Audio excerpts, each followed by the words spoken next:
The Late Night Alternative with Iain Lee on Talk Radio. We have ways of making you talk.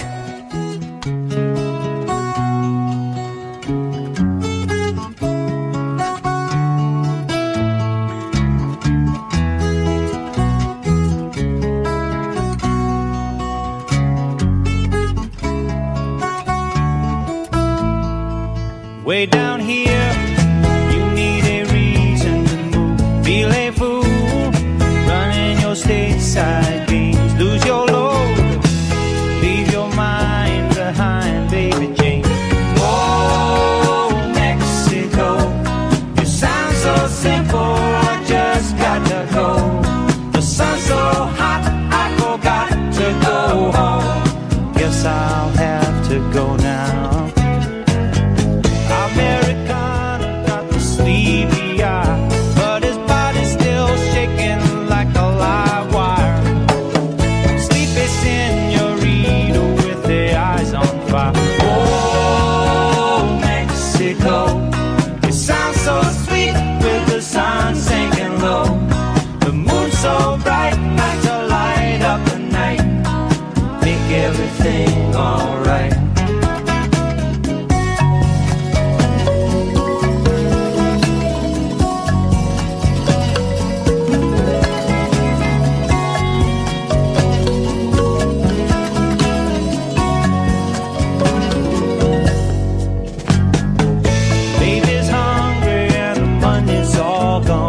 The folks back home don't want to talk on the phone. She gets so long, letters sends back a postcard. Times are hard. Oh, down in Mexico, I've never really been, so I don't really know. Oh, Mexico, I guess I'll have to go. Oh, Mexico, I've never really been, but I sure like to go. Then whoa, Mexico, I guess I'll have to go now. Talking about in Mexico. There we go. There we go. Down in Mexico. We're playing that song from my iPod. I like having the click on. I forgot to bring my laptop today. What the hell is going on? For the first time ever, I forgot to bring my laptop with me. So we're flying naked tonight, guys. There's no funny sound effects. There's no quirky YouTube bits. It's just me and my iPod, which is running out of battery. Big announcement coming up on the show tonight. Very big announcement. It's sad. Well, it could be perceived by some as sad news, but trust me, it's great news. I'll go into it later on, but we are losing a member of the team to be replaced by a new member of the team, who I think you will certainly have a lot more affection for than the member of the team that we're losing, who, if I'm honest, has become an irritant and doesn't fit in with Talk Radio's kind of more masculine, male-driven agenda. More on that in a bit, dear listener, more on that. Oh, and by the way, so loads of you have been complaining for the last 6 weeks that the internet, that if you're listening online via the app or via TuneIn or Radio Player, that from about 11 to 1, when the show starts really hotting up, that the internet feed fails you. I blame the evil cabal of Duncan Bucks and Ian Collins. Those two men would sink. Those two men would sink to very low depths to try and steal some of my audience. This is the most listened to late night radio show anywhere in the country. So if that happens, it works if you go to youtube.com/Iain Lee and look for the live feed. You can kind of hear it there because it's through headphones and so you can still hear it. So if it drops out, and may God bless all of you for your patience, and go to youtube.com/Iain Lee, subscribe, and you will be absolutely fine. Let's go to Kate. Good evening, Kate. Hello, Iain. My name's Kate. I know. That's why I said it twice. I know you did, Jason. I'm gonna hang on a minute. Okay. Hang on a minute. Using my iPod. I'm gonna find. I haven't got it on my iPod. I was going to play the Ben Folds 5 song, Kate. Do you know that? I don't actually, but I think I've heard some of his stuff. Did he do one with Rufus Wainwright? Yeah, well, I'm going to say yes, but but specifically he does a song called Kate. Kate! Oh, nice. She lives on an apartment on the 45th floor. She makes me gonna go, and I want it some more. It's Kate! Doom, doom, doom, doom, doom. Kate! And his boogie woogie piano. We could have had Ben Folds on the show a few weeks ago, but we didn't. Can I just say, right? Yeah. I had an email yesterday saying that not Katherine, and I'll explain why not Katherine in a bit, but saying that I have been granted an interview face to face, not on the phone, with the biggest star ever on this show, right? Ever. And we've had members of the Beach Boys, we've had huge stars on this show. But some people go, "Oh, Ian's guests, I don't like that guest. They're too obscure. Whoa. This guest, and I'm not saying who it is because I don't want Johnny Seifert to steal that guest like he did with Belinda Carlisle. Outrageous. I don't want Johnny Seifert, who works here, and I use that term very loosely. He stole Belinda Carlisle was coming on this show, and then she didn't. She went on another show. So I'm not saying the name of this guest, but trust me, everybody likes this guest. He is one of the biggest movie stars in the world. And that's all I'm going to say. That's all I'm going to say. I reckon I know who it is. What, from that? Yeah, I think so. Go on, say who, and if you're right, I'm going to dump you. Do they... I've never phoned you before. Yeah. So please don't dump me, because I've never spoken on radio before. I'll keep you on the air, but if you say the name, I'll press the dump button so that only I hear it. Say the name. No, say the name. Can I give you a clue of who I think it is? Yeah, go on. Have they bought a house near Winchester? Do they live quite near Winchester? Give me another clue. Do they drink in Hartley Wintney near Fleet in a pub? Give me another clue. Do they play in a band? Give me another clue. Yeah. Did they... Say their name. Does it begin with a J? Does it? Yeah, it does. I should have dumped it. Have they... Sorry. I didn't know that they bought a house over here. Yeah, because they drink quite near to where... Well, kind of near where I live.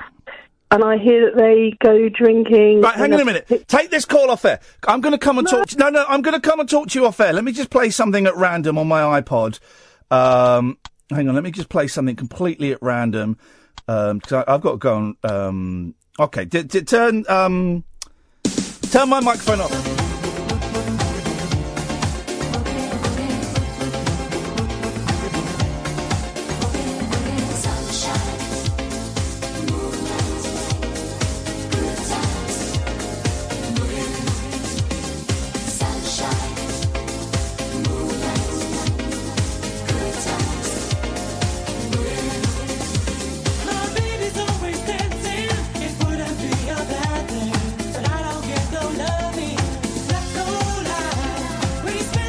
Okay, we can... I spoke to Kate off air, and Kate, no, it's not Johnny Depp. Okay, fine. I would say, because Johnny Depp divides people, because some people think he's violent towards women. I don't know the ins and outs. I've known people who've worked with him and say he's a nice guy, but because of the stories about him, he would divide people. Let me just say, the person that I am supposedly meeting later in a couple of months... Everybody likes him. Everybody likes him. Okay. Is he quite funny, and does he do little sort of does he sing in a kind of odd way? And he's quite big. Right, hang on a minute. I'm going to play this song again. I'm going to come and speak to her off air again. Hang on.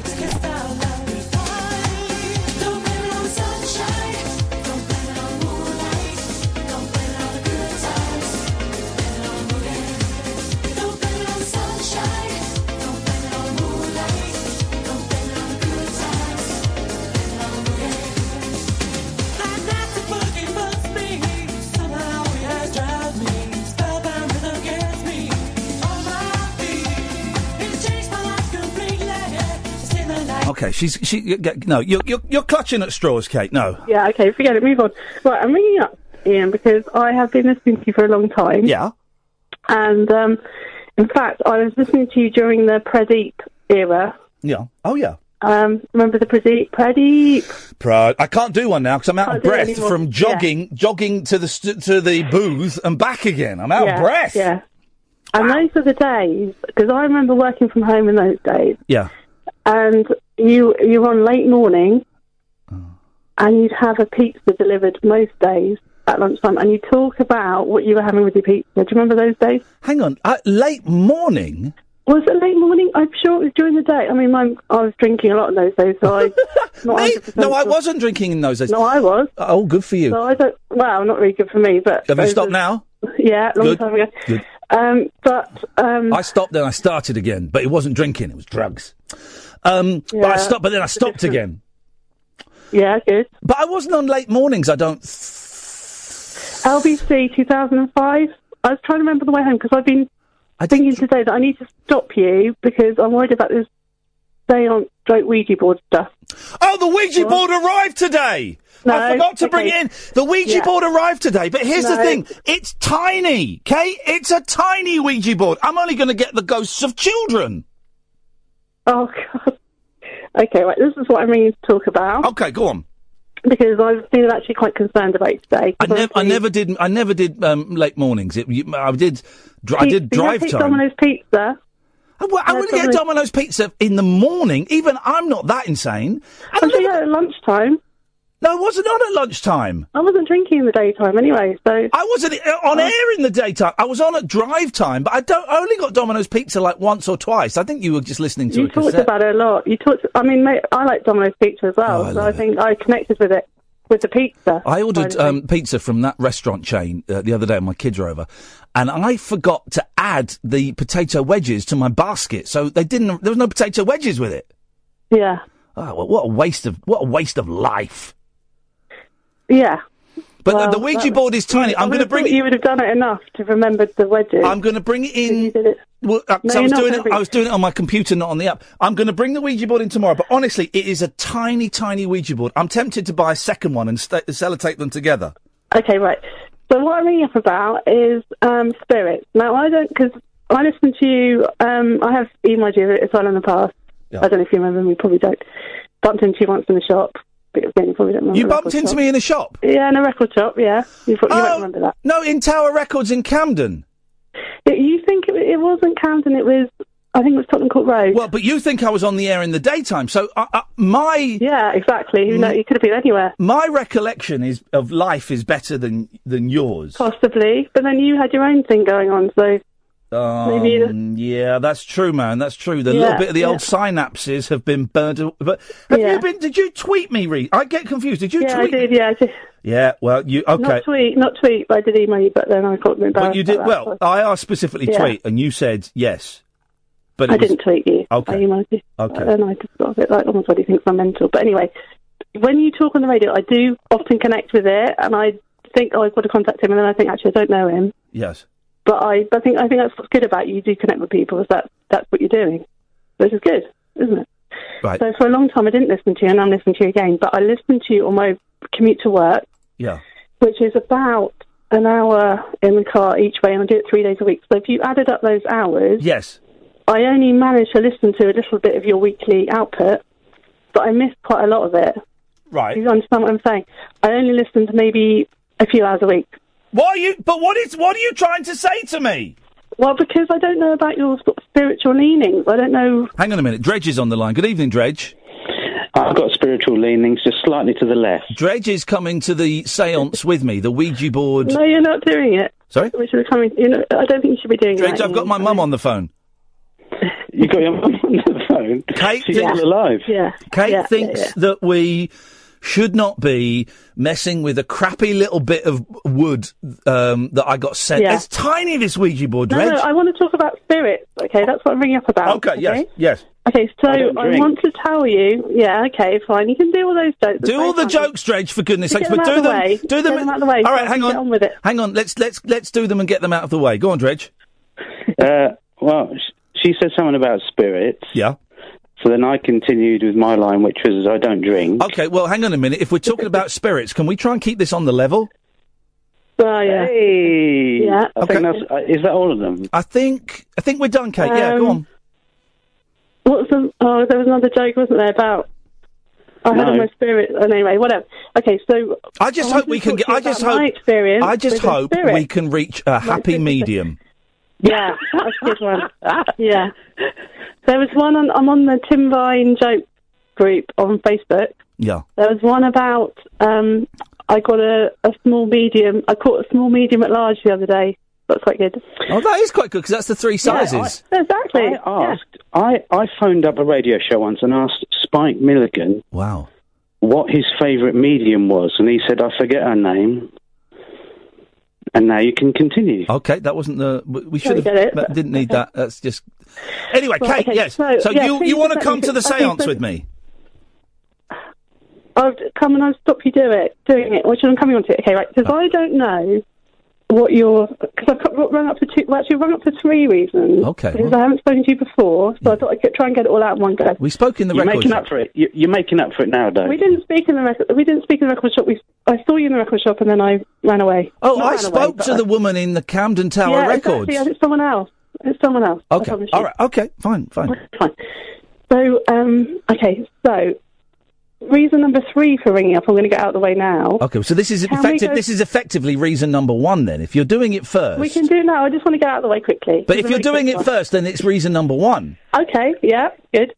Can we go back to drive time show? Because I left at 7 o'clock this morning. I'm knackered. Yeah. Can I say that? No? Okay. Knackered. Well, do you know what? And Mum, just let me finish. Sorry. You were talking about how you want women to phone up. Well, that was ages ago. I know, but I caught that show. That was like a year ago. Then I went on The Jungle and I became a fanny magnet. Yeah.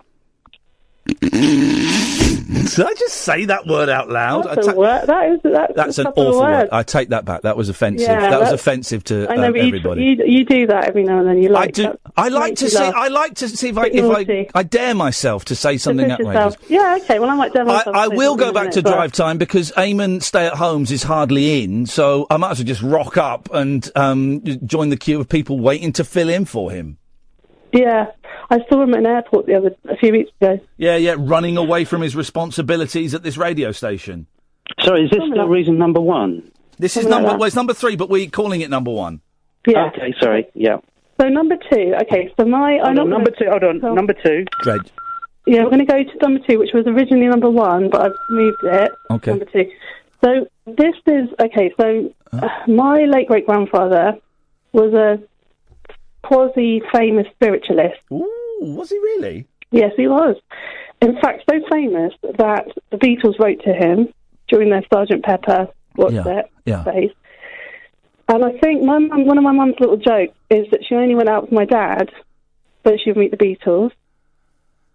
Hang on, I thought you said Sgt. Pepper, but now you're saying it was Meet the Beatles. Which album was it? Well, it wasn't that. I'm just doing some very, very high quality Beatles jokes for Beatles fans. Anyway, my late great grandfather for American Beatles. I don't get it. For American Beatles fans. In America, the Beatles had an album called Meet the Beatles. Oh, very good. Okay, yeah, but she didn't know about that. That would have added to the joke. Okay. What? Tell me about the séance! With my mum's stories, you have to take them with a pinch of salt because they're not always in the right order. So I don't know. If I look back at the year of Sgt. Pepper, it won't be the year that my mum met my dad. Okay. It's always a bit mixed up. Yes. But anyway, is this still reason number 1? Sorry. No. Shut up, Dredge! Let the woman speak! Okay, let me finish this bit. So he had a house in Glastonbury, quite a famous house. It's a retreat now. He made it a retreat. He turned it into a charity. It's very nice of him. And I went there to stay with my friend about 2004-ish. Yeah. During my drinking days, that you weren't allowed to take alcohol into the house, which was probably a good thing. So there's no alcohol in the house. No! No, and only no meat. I had to take vegetarian food in. And I remember, let me just quickly tell you a story, because this is what I wanted to bring you up to talk to you about. And I'm always been a bit sceptical about things, but this absolutely happened. We walked into the room at the retreat house. We were on the top floor. I was looking out the window. My best friend, Sophie, come with me. She went to the loo. Looking out the window, thinking, what a sweet garden. Yes. There was someone, sorry, I shouldn't say, there was somebody right behind me. Right. I could feel them. The right people on me. YouTube, if this was a democracy, which it isn't, people on YouTube, so get stuffed. If this was a democracy, you'd have been off like 5 minutes ago, Kate. It's not though, is it? No, it's not. You want to hear that? I'm nearly there now. Please get to the point of the call. I'm 10 minutes late for the adverts. Oh, you're joking. No. Okay, so really, the next day, we just bumped into a woman who I'd met a few years before there who happened to remember me. She said to me, how's your late this is the money, this is the bit, right? Dredge, shut up! Because if you keep interrupting her, then this call goes on longer and longer! She said, has your late great-grandfather made himself known to you yet? I said, I don't think so, but I feel very comfortable here. She said to me, watch out for him, because he likes to breathe on people's necks. Right. That's great. Ghosts aren't real, Kate. They are. Spirits are real. Okay, thanks. And you need to be careful. Okay, thanks for your call. I haven't got to number 3. Oh, well, let's do it tomorrow, because that was going on forever. Dredge, stay there, we'll come to you in a bit. 0344 499 1000, the late night alternative on Talk Radio. Kick off your slippers, don't go to bed. The party is just starting. You can sleep when you're dead. The late night alternative with Iain Lee on Talk Radio. Sad news coming up. Well, it's not sad news, it's the circle of life. A member of the team is leaving, a new member is joining us. We'll get onto that a bit later on, but first of all, it's Dredge. Hello. So yeah, I was looking up online top tips for seances. What were you looking up online? What? Top tips. So what are you looking up online? You dirty bugger! What?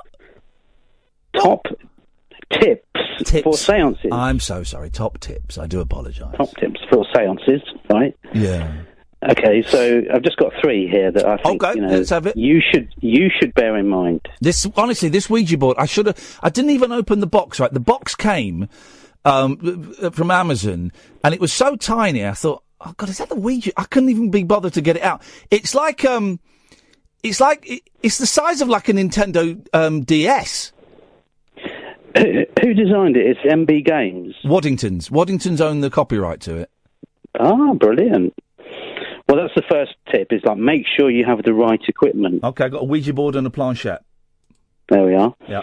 Number 2, right, have everyone turn off their electronic devices. That's what it said. Yep, okay, that's happening, of course. That's only manners when you go into somebody's house. Well, yes. That's manners. And shoes off, please. Shoes off. It also says you should visit the restroom before the seance. In case you cack your pants. Have you got a restroom? I've got a restful room. Well, you could go in there. Yeah, and rest. And finally... No, this is number 4. You said 3. You're as bad as Kate. No, I'm not. You've done 4. Turn off your electrical devices, take your shoes off and go to the restroom. That was your one, take your shoes off. Shut your face. This is the most important one. Yes, sir. Don't be rude to the ghosts. Okay. I mean, if they've taken the time to come through, at least be civil. Okay. Well, I'm going to... don't do anything to scare them off. Don't speak to them in the way that I speak to callers who accuse me of being a paedophile. What if a ghost accuses me of being a paedophile? Like that guy did yesterday, that obnoxious man. Well, I guess some of those ghosts, can be idiots, like your callers. Dredge, you're doing a show tomorrow night in London at 6:30 in Camden. I'm going to try and come, but if I don't come, don't get upset. It just means I couldn't be bothered to leave the farm. I had to, I had a very sad day today. I had to shoot a cow. You had to shoot a cow? Yes, I did, mate. What, out of a cannon? Or... I had to shoot one of my. I'm now down to 1,499 cattle. I had to shoot a cow because it went on a rampage, and in a post office, and so I had to shoot a cow in a post office in the village. It was bloody carnage. I'm swearing, and I'm also being descriptive. So today was a hard day on the farm. It was my first really tough, emotional day. I love that cow. So if I don't come tomorrow at 6:30, where is this, please? Camden Head. Okay. If I'm not there, then just get over it. Man up, Snowflake, okay? Man up. All right? I understand. Okay, I'm going to cut you off now. There we go. Let's go to Mel. Hello, Mel. Hi, Ian. Hello. Is that Mel? It's Mel. Hello, Mel. How you doing, Mel? I know. I've got to declare an interest. I know Mel. I've worked with Mel on what was, I think, probably. No, it's not Mel. I'm just normal Mel, I'm afraid. Well, I don't even know who you are. How dare you impersonate? How dare you impersonate someone and also, you're a sucker. You should have carried that on. I could have done. I didn't think. You sound a bit adenoidally, and she also sounds adenoidally. That's very nice to know, thank you. They should, what are you, 37, 35? Oh, I'm actually 44. Shut the front door! Wow, you're old. You're from my generation, and I would say if we were a couple of years older, we would have had our tonsils and our adenoids removed because they were. We would have done. That was all the rage, and I remember I was all set to get my tonsils and my adenoids removed.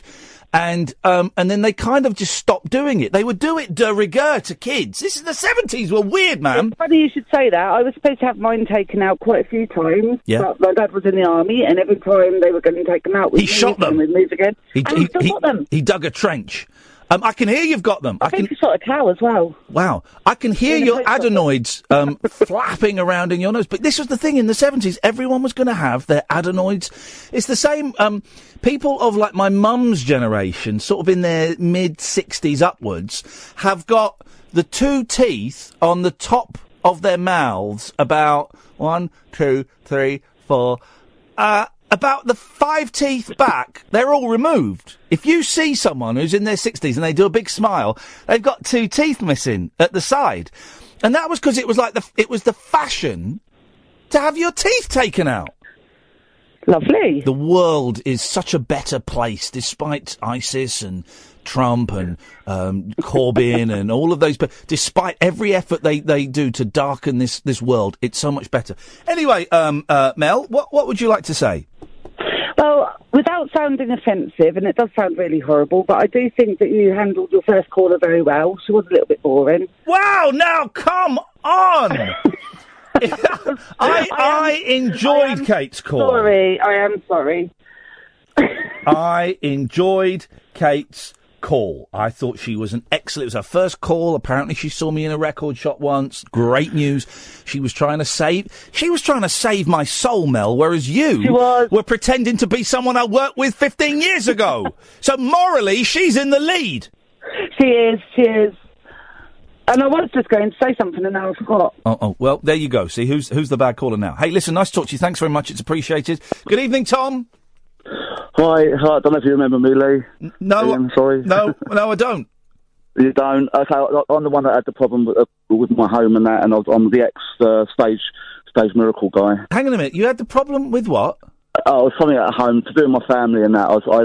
It was that Monday when it felt like you were having a breakdown on the air. It was that day, and I phoned in and tried to cheer you up, but then I ended up telling you my woes. Remind me your woes, Tom. FIFA. There's a couple of times I phoned you up. One was to do with, I think it was Keith Moon's on Wikipedia. When someone said it was a certain date and you said the right date. Oh yeah. It was exactly. Right, right, okay. And the next time I phoned you was quite a few Mondays ago when you were having a bad Monday. Yeah. And I was having a bad day as well. And you remember I said, "Can you and Kate please you and Katherine don't fall out, please." Remember? Okay. Well, it's funny you should mention Katherine because we've got some news coming up about how this show is shifting and is changing as talk radio becomes. The talk radio. Well, I hope it's not her. I hope it's not her. Well, I'll announce it after 11 because it's on bongos until then. But talk radio, as you know, with Jeremy Kyle and with Matthew Wright, it's becoming more testosterone driven. And the new slogan is talk radio, get your willies out and start waving. So it's becoming a little bit more blokey, and so we'll talk about that after 11. It's unbongoed until then, so I can't really discuss it. But I just wanted to mention something. My nickname's Tom Cat. That's actually my middle name as well, Tom Cat. Right. Because of Katherine, so I'm known as Tom Cat. Yes. So if I phoned in again, I hope you put me down as Tom Cat. I just wanted to say something about the Ouija thing. Yes. If that's okay. Please do. Don't do it at your home. If you don't have to do it at all, don't do it. But definitely don't do it in your new home. Why? Just don't. Trust me, don't. Well, don't. Do it somewhere else, but you can also be followed.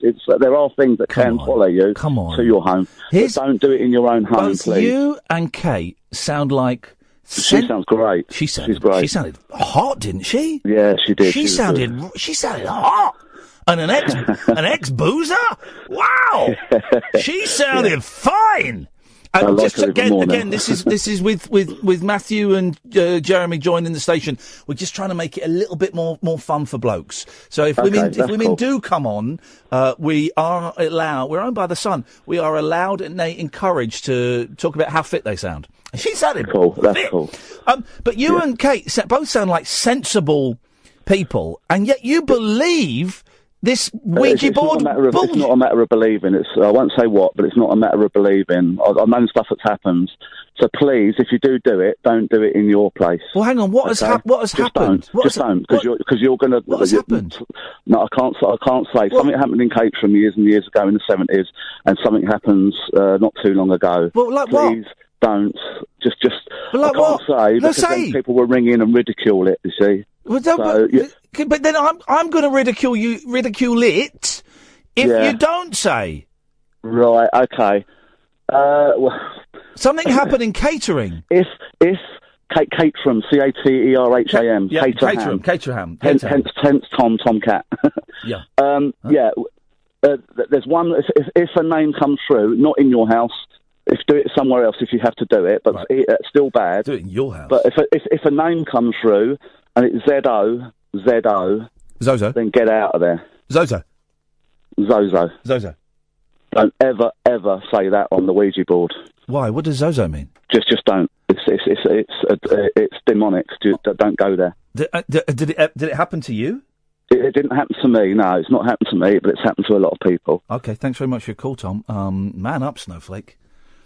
Does anyone know what he's talking about? Zozo? Anyone? Any ideas? They sound like sensible human beings. I'll bring the Ouija board in tomorrow. Not allowed to do a séance on the air, but I'll put it in front of me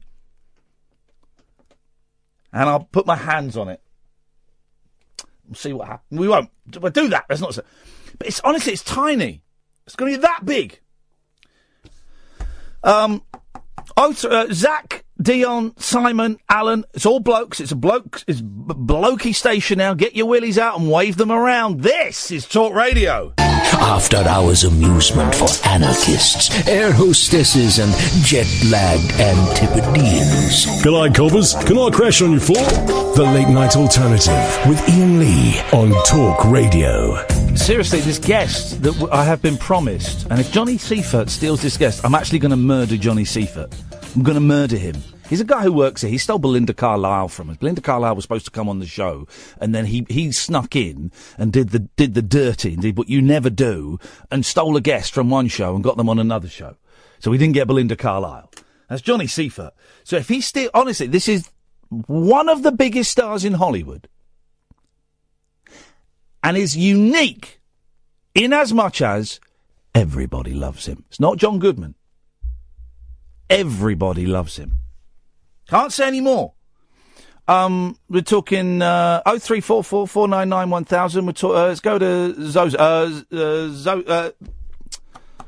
Zach.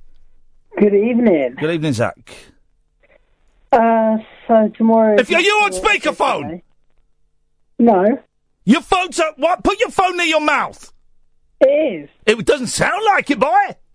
It is. It don't sound like it, boy. It is. It don't sound like it, boy.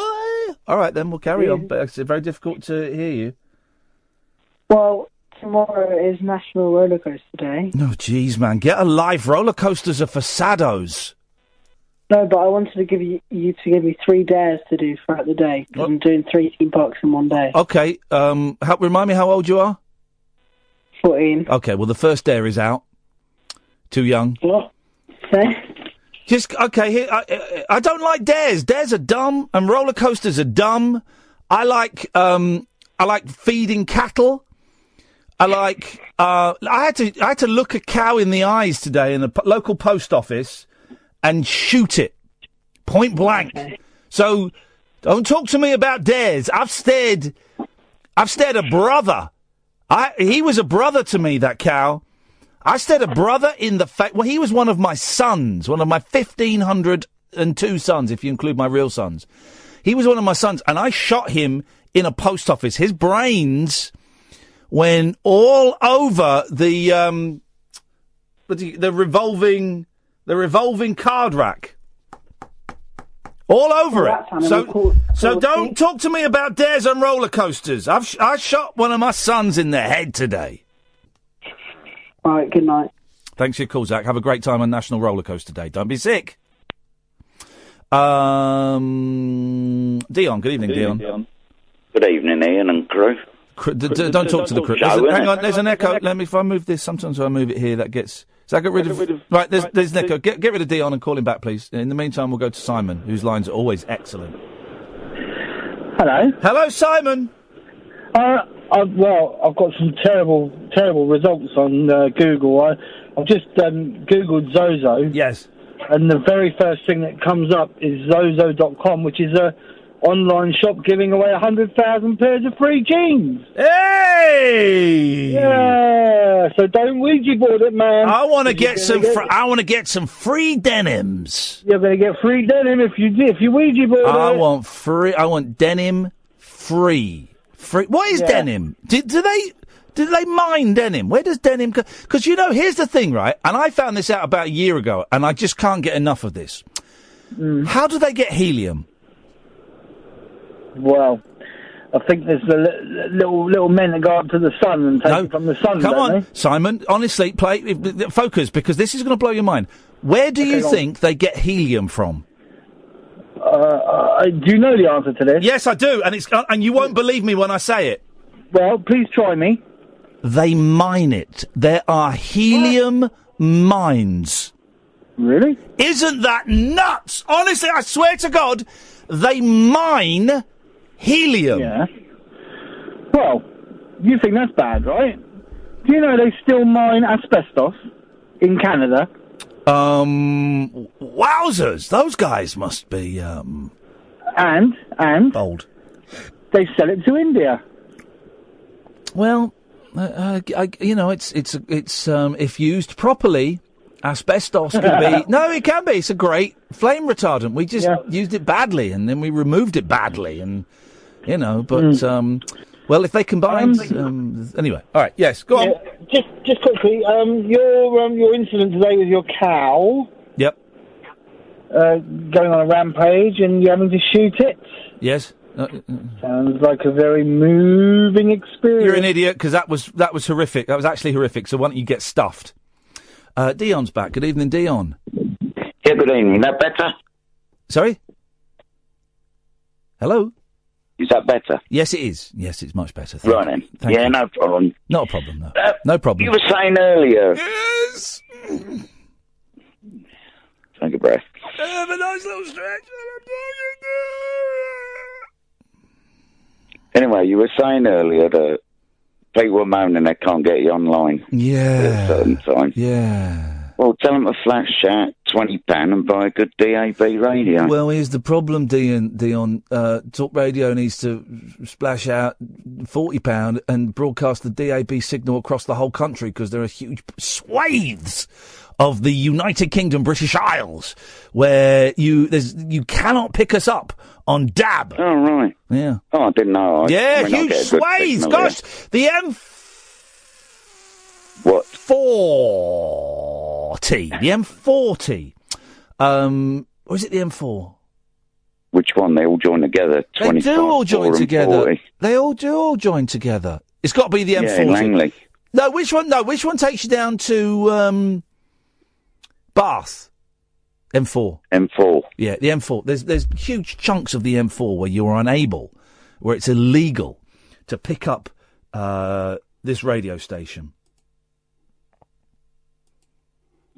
Why?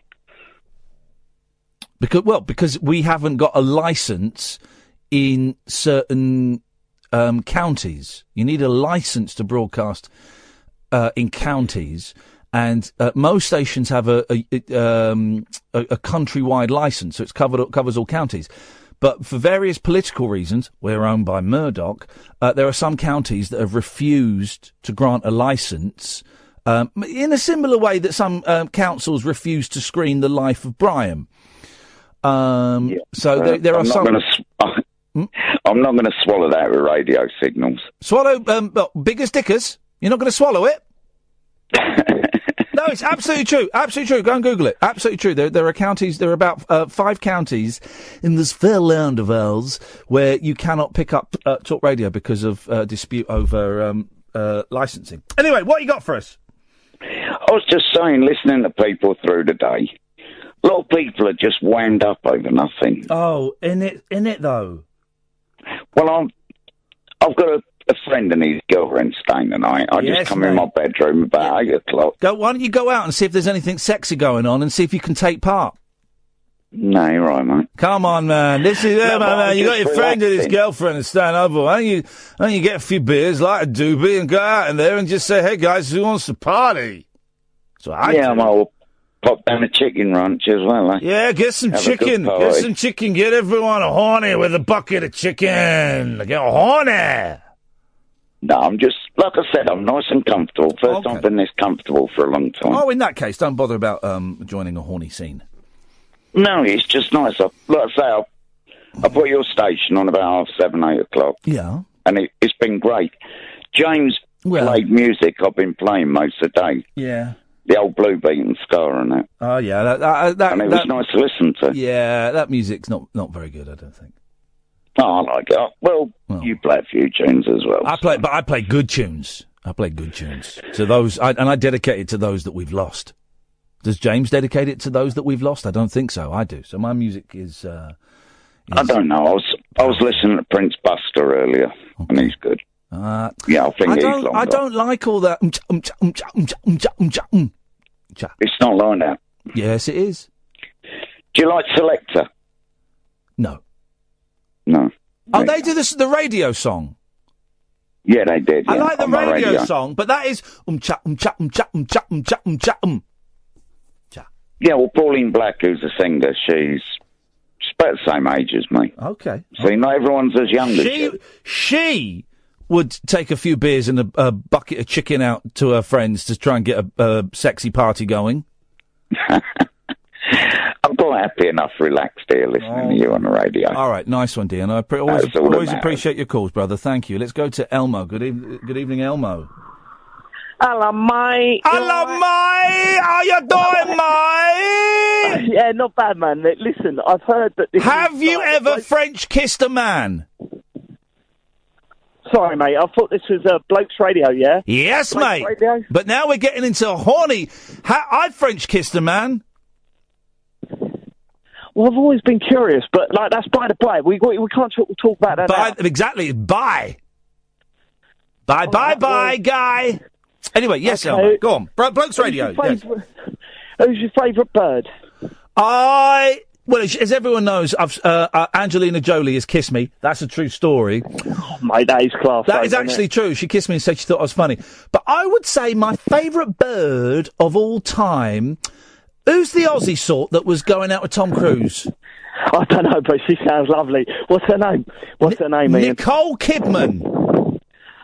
I tell you what, I love this angle that you're taking now, mate. It's about time that there's more bloke radio, and I'm loving every minute of it. What's your favourite car, Ian? There is just no outlet at the moment for white, middle-class and working-class blokes to say what they like when it comes to birds and machinery. Well, now there is! Now there is! Did you say? We dumped that! We may be Blokes Radio, but we're not... Come on now, we've got standards. Elmo, unbelievable. Say we've got standards. Sometimes we dip those standards, and we go to Alan Caddick.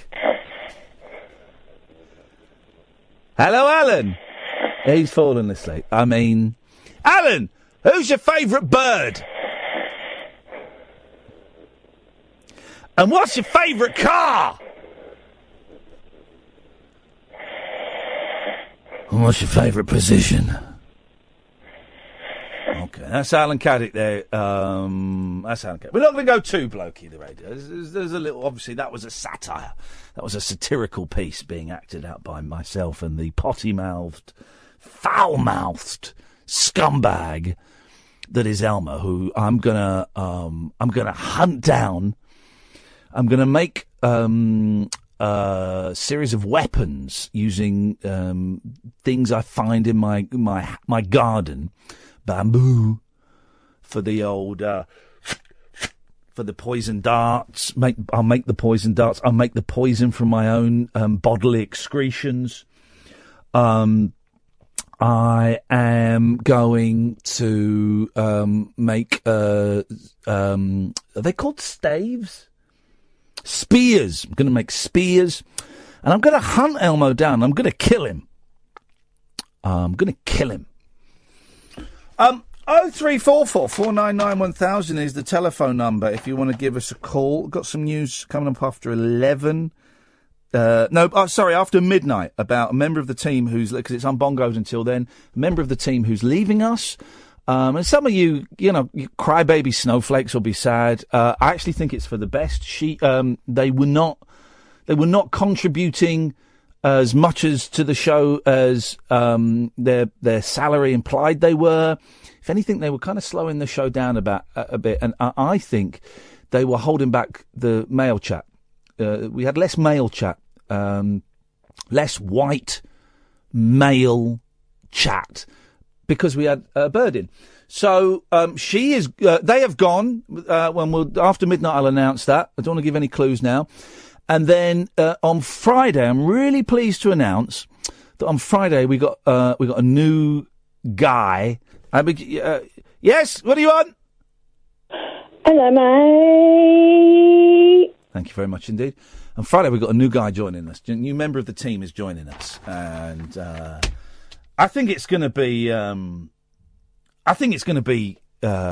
This is what the station needs. Nearly 3 years since Talk Radio launched, and we're still in the midway through the soft launch. We're about halfway through the soft launch. They didn't want to do a big thing and, get big posters and spend money on advertising and put us in the newspapers and get the hosts on TV shows to be interviewed about that. They didn't want to do that.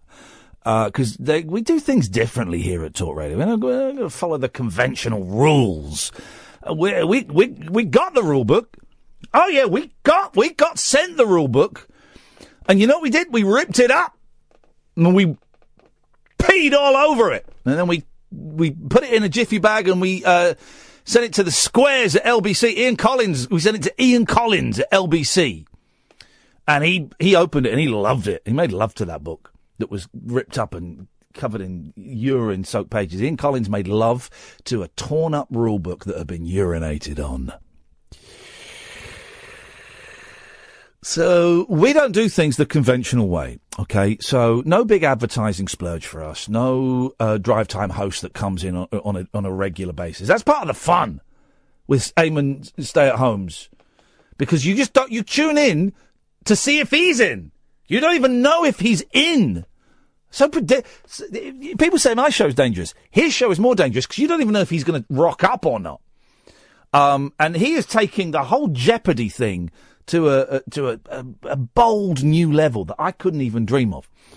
And with Matthew Wright and Jeremy Kyle being signed up to the station, it's great news. More white, middle-aged, middle-class guys coming in, guys.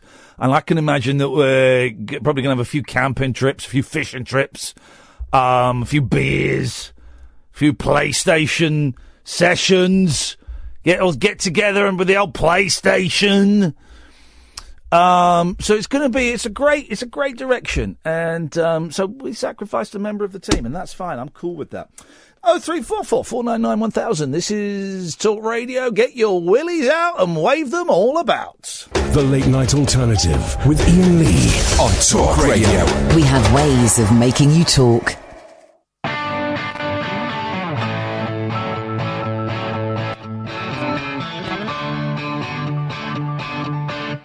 Jump in my car. I wanna take you home. Come on and jump in my car. It's too far to walk on your own. No thank you, sir. Oh, come on, I'm just where they got. No thank you, sir. Oh, little girl, I wouldn't tell you no lie. I know you're gay. How can you stay that we've only just met? You're not the same. Ooh, she's got me there, but I'll get her yet. I got you there. No, you didn't. I was catching my breath. And look, it's starting to rain. And baby, you'll catch your death. Well, I don't know. Oh, come on, it costs nothing to try. And you're the ride home, nice and dry. Oh, jump in my car. I wanna take you home. Jump in my car. It's too far to walk on your own. Oh yeah. Come on, girl. Come on.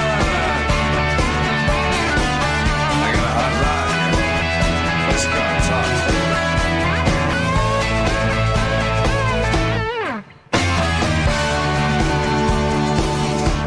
Jump in my car. I wanna take you home. Come on and jump in my car. It's way too far to walk on your own. Well, maybe I will. Ah, that's better now. You're talking sense. Well, if you like, I'll just put up a fence. Well, alright, we'll soon be on our way. We better stop. What for? Because it's such a long way. Why, where you live? I live down south, it's roughly 84 miles. Hey, slow down, you must be joking there behind that huge smile. Oh, no, I'm not. Well, if you're not, there's only one thing to say. And what's that? Get out the car, get on your way. Get out of my car. But you just said that you take me home. Well, it's just too far. But there's no way that I can get there alone. I couldn't care less. But maybe I could see you next week. But you look a mess. But look at stalking, you got no right to speak. Get out of my car. You told me that you were a really nice guy. Well, I ain't. There we go. Music for men, made by men. Yes, man. The Hoff. Don't hassle the Hoff. That's his name. Don't, David Hasselhoff. Don't hassle the Hoff. Don't hassle Hoff. Don't David the Hasselhoff. Don't hassle him though, because he will punch you. Colin. Hello, Colin.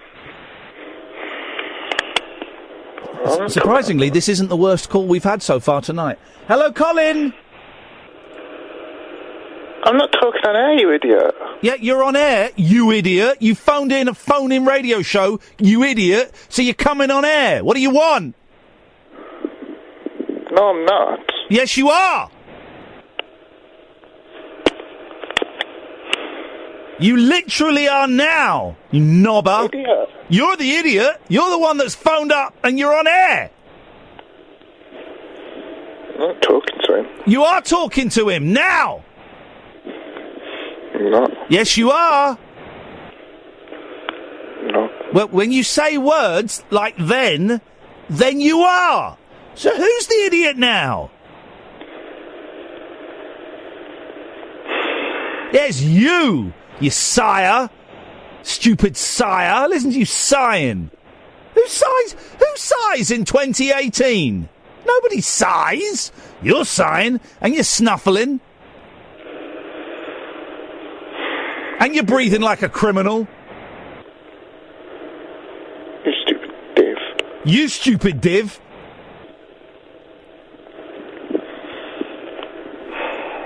Okay, man, thanks for your call. I really appreciate it. Let's go to Gatford. Hello, Gatford. All right then, mate. Gemma Atkinson and a Ford Escort. Yeah, sorry, mate. We're trying to make the show a bit more blokish and a bit more laddish, and you just sound like a bell end. Thanks for calling. Speaking of which, Ken. Good evening, Ian. Good evening, Ken. Do you know what, Ken? I'm not in the mood to let you spoil your. I'm not in the mood to let you spread your right-wing, homophobic, anti-Islamic, anti-Semitic bile tonight. So, thanks for calling. I don't want. There we go. What a hate-filled man that is. 0344 499 1000. Apropos, well done, Hayley, for not reminding me of what tonight's phoning topic was supposed to be. Where did your dad hide his jazz mags? That was what we discussed last night when Paul Ross came in. 0344. Honestly, the new direction of this station is going to blow your freaking minds. 0344 499 1000 is the telephone number. If you want to give us a call, where did your dad hide his jazz? My dad had two hiding places when I was younger. It was in his wardrobe, under his shoes. Not actually that well hidden. I remember finding it at the age of 8 and thinking, I don't know what this is. It's a little bit scary, but I kind of like it. Oh, by the way, my sister Jo, don't listen to this bit. And then when I was a bit older, he had them hidden in a briefcase in a wardrobe. And I was one of those kind of kids that would just go through everything. So you can't hide that shiz, man. 0344 499 1000 is the telephone number if you want to give us a call. No, the number of names that flash up on the screen that say blocked from Iain Lee show. There's a lot of them. Because, you know, we just decided that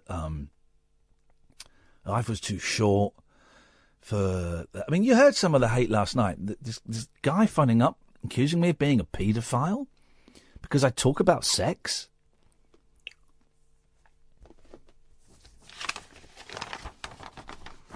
Oh, yeah, there's a story about sex in the papers, actually. It's, I'm the bonking... Oh, okay. I'm the bonking of the castle. I'm the king. I'm the bonking of the castle. Two couples had an outdoor orgy. Wow. I'm not a fan of outdoor sex. I've only ever had sex outdoors once, and it was in someone's back garden. It was the ladies' back garden. It was the ladies' back garden. It wasn't just random back garden. And it was raining and we were stood up and I just went, do you know what? I'm getting quite wet. Can we go inside? Whereas, what's-her-face, who used to work here, she was outside at it all the time. Two couples had an outdoor orgy. Oh, do you know what? Gary, I thought we'd agreed that you coming on this show was not a great idea. Well, I thought I'd be unbanned by now. I was going to talk about a ban, right? Or your dad's porn mags and shit. Right, right. Well, this is why you're banned. Turn your radio off. Huh? You see? The radio's off. Oh, sorry. Right. Well, it's not because I can hear it in the background. This is why you're banned, Gary, because you're an idiot. I'm not an idiot. Yeah, you are an idiot. You are an idiot because you thought a ban would be finished by now, and you lied to me and said the radio was off when it was on. It wasn't. It was on. We could hear it. YouTube. We're on YouTube. Well, that's the same thing. I don't know what you're listening to, but you had it on, you absolute pudding. Gary, you're banned. Right. I don't want you calling my show. I don't want you infecting. I don't want you infecting my listeners with your simplicity. Right. Thanks for calling.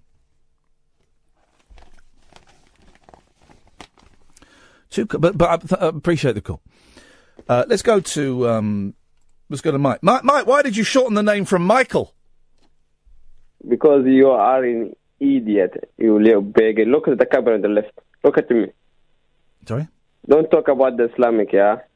Okay. Why are you doing the funny voice? Yes, I'm telling you, I want to give you some listen in it. Okay, well, thanks for calling, Mike. I really appreciate it. Is everyone a knob?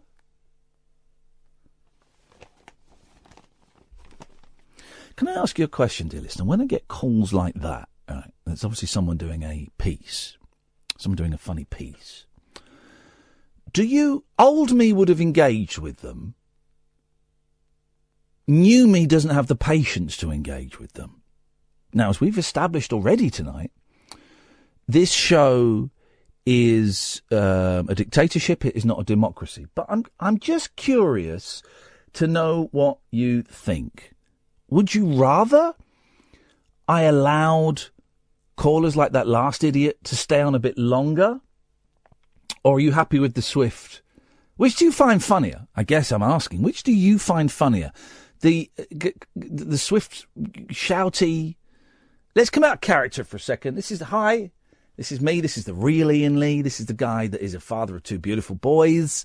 This is the non-performing Iain Lee. This is the guy that was struggling today went and picked up a bookcase that I bought on eBay for £32 and met a guy called Ken, who had a man in a van, and brought him on. So this is the real guy. This is the guy that lives on a farm. So this is the real me, okay, for a second. We'll go back into the radio host shock jock character in a second, okay? This is the real me. So let's just talk, okay? Let's just talk. Forget all the gimmicks, forget the sound effects, the lasers, forget all of that. I'm just going to talk, okay? So, do you prefer me indulging the callers that are idiots like that last guy, Mike, I think his name was, the name that he said... I detected there was not going to be much comic value in someone doing a funny, Pakistani voice. And I detected that. But would you rather I engage them or let them do their spiel? Do you want to hear their act? Or do you prefer it when I do this? What do you want, you idiot? Got it. Get off my radio show. So which of those two styles do you want? Genuinely curious, because I don't know.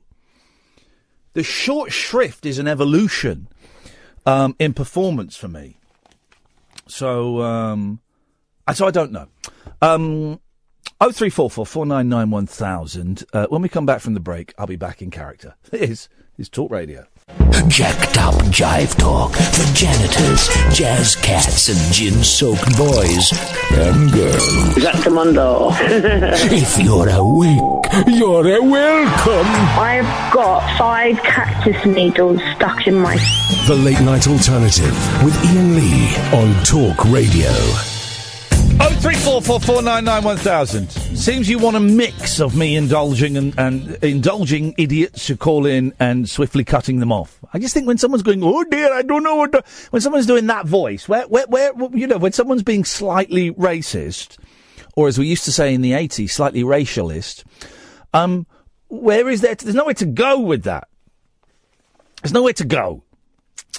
0344 499 1000 is the telephone. Well, let's try it. Let's try it. Hello, line 1, you're on the wireless.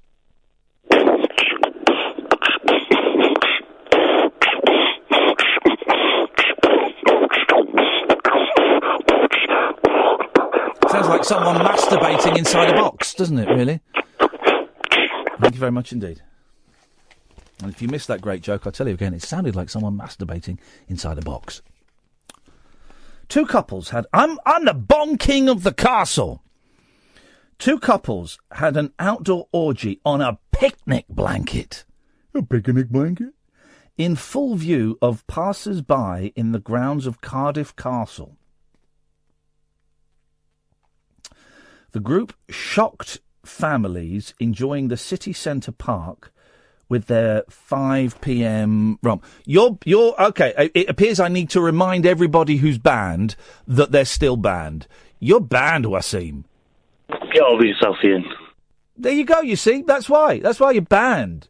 That's why you're banned, because you're a nasty piece of work. Get over yourself, Iain. You're the one that's obsessed with me. You're the one that's now going to email me and going to tweet me. I think it blocked you on Twitter. And you get over yourself. You get over yourself. I'm over me. You get over yourself, man. Sticks and Stones. The group shocked... By the way, he's called about 5, 6, 7, 8 times tonight. He's popped up on the screen. Pops up for a second, then puts the phone down. The group shocked families enjoying the city centre park with their 5 p.m. romp. A romp at 5 p.m.? Wow! A romp! I haven't had a romp for ages! I'm going to go on Tinder tonight and romp! Romping! Imagine if you were on Tinder and then... If you swipe past someone, can you swipe back to them? Because, you know, so I guess I've not been on Tinder. So, which way is to get rid of and which way is to keep? Hayley? Oh, don't... Come on. You're young. You're married, I know, but you're still a young woman with needs. Come on. I'm going to assume you swipe... In my mind, I would swipe left for no and right for yes. But if you... Because you get into the swipe. Oh, no, that one was fit. Can you go back and unswipe? But imagine if you're on there and you swipe... And you're a lady, right, looking for a guy. You swipe. Hang on a minute. Let me swipe back. That's the guy from the jungle. He's fit. One witness was walking home from work when she saw the scene. She said, I was walking past and saw 2 couples enjoying a picnic. Supposed to be a Yogi Bear. Picnic bear. I can't do it. It looked as though one of the women was scratching her crotch. Scrotching. Then I looked a little closer and realised what she was actually doing. Now, in this picture, I think the woman is naked. It's a picture taken from a long way away. I think they're naked. The onlooker said she then saw a man exposing his manhood. That's his penis. And another woman engaging in what appeared to be sexual activity with another female in the group. She added, it then clicked that something strange was going on. And listen to this. She's just as guilty, if not guiltier, than these people who are just expressing their love in a physical form. The woman watching is the real pervert. Listen to this. I felt like a rabbit in headlights. I was frozen and couldn't stop looking. Oh, a voyeur. That's what we got here, guys. A voyeur. Dirty. That's work. These people, it's just like three women, 3 chicks and a guy, very much in love. I learned that learnt last week, the word for when you get one guy and 2 girls, you know what that's called? It's not a ménage à trois anymore because we're coming out of Europe, so we can't use French words. It's called a throuple.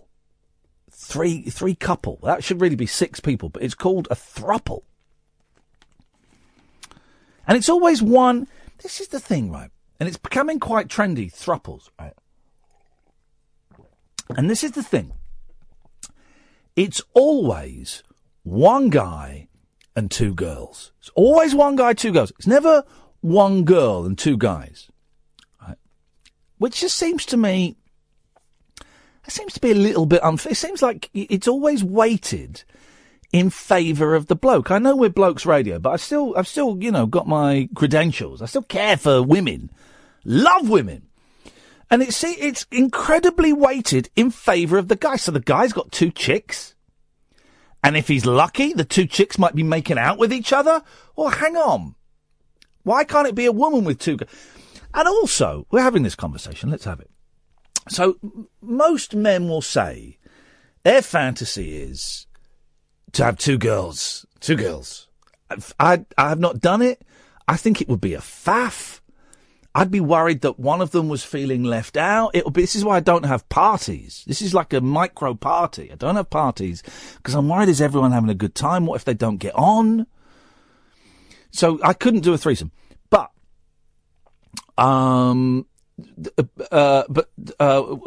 I just got lost in my thoughts then. Oh yeah. So most men will say, I really like 2 girls getting it on with each other and then pleasuring me, Right, okay. All right, fine. Fair enough. Okay, I get it.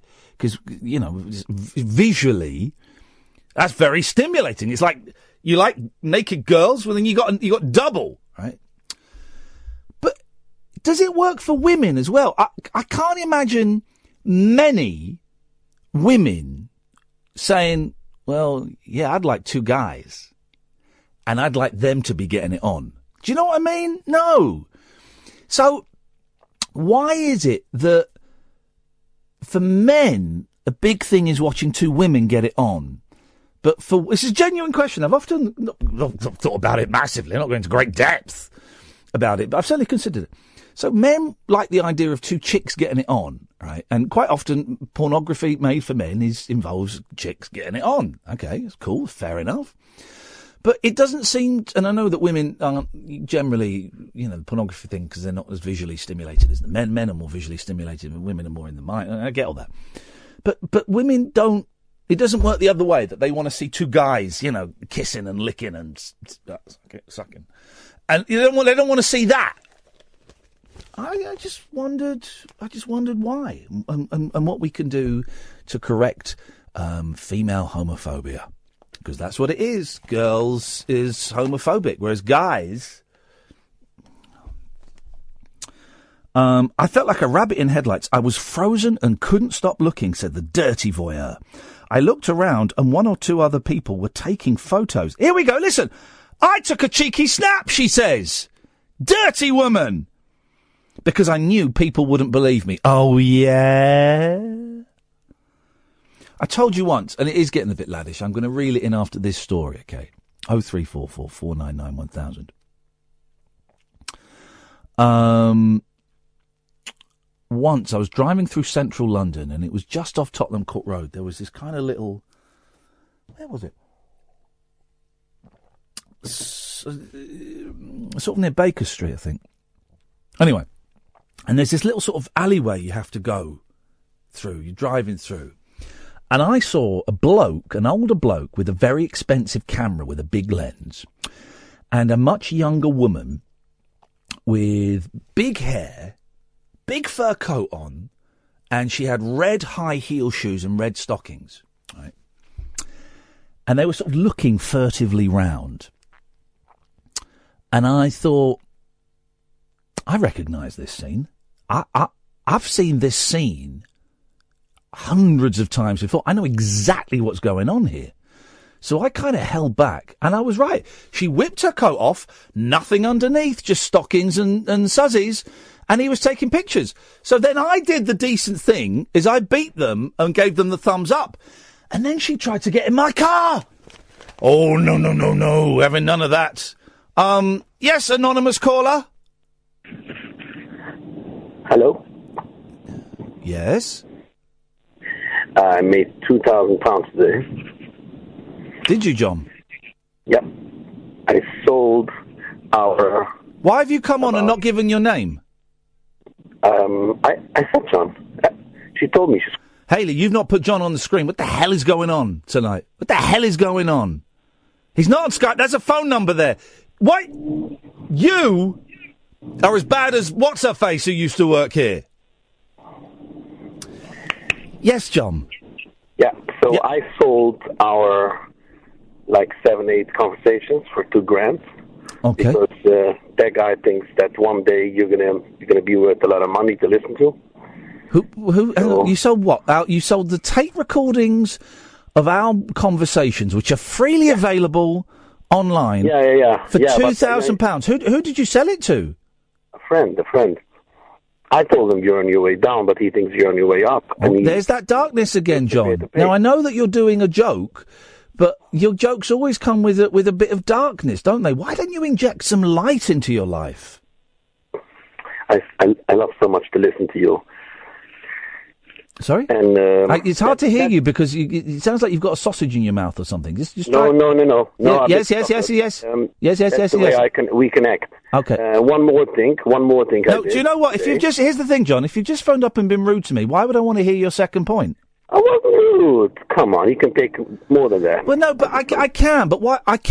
Here we go. Now we've got an interesting thing. I can take more than that, but why should I? Why should I be We're on the way down. We're not going to be always, I'm Why the should I way. be your? Why We're should on I? the- We are why, on our way down. Okay. Why should I be your punch bag? What gives You're you not the a right? punch bag, come on. What gives you the right to phone up and be rude to me? I'm not rude to you. Well, you just were. If you Yes, know if that you just if were. you listen to our tapes, yeah, you'll see who's rude to who. I don't. Well, no, you're the guy that said Very it was kind. okay to kill men in wheelchairs who were protesting against an embassy. So you're kind of the mean guy. No, I never said that. Yeah, you did. There was in Yeah, the you news the did. next We remember day- that call. We remember that call. There was in the news the next day that 50 Hamas members were killed. No, So but you said I it was right. okay. You said it was I was okay right. for a man I in. was right. No. I You said said you're you right. said it was okay Listen to the BBC, when I'll give you the questions. dates. Hello, My John. When I'm conversation talking, they can't hear you because of the way the software works. It dips your voice. You said it was okay that a man in a wheelchair had been murdered by the Israeli police. You said that was okay. No, That's I fine. didn't say that. You said I that the did not people say who that. took him in the Listen, wheelchair were to 15th of blame. July, everybody can go back to the tape. The 15th of July. No one's got tapes of it. No one has tapes Well, anymore. it's widely available on the internet. Okay, John, but you're just a very dark And one more soul. thing, No. I'm not. Listen, here's the thing, right? Here's the thing. Okay. I'm not going to let you do a second point because No, you've I'll come. stick it out. No, Yeah, shut your come face. Shut your mouth.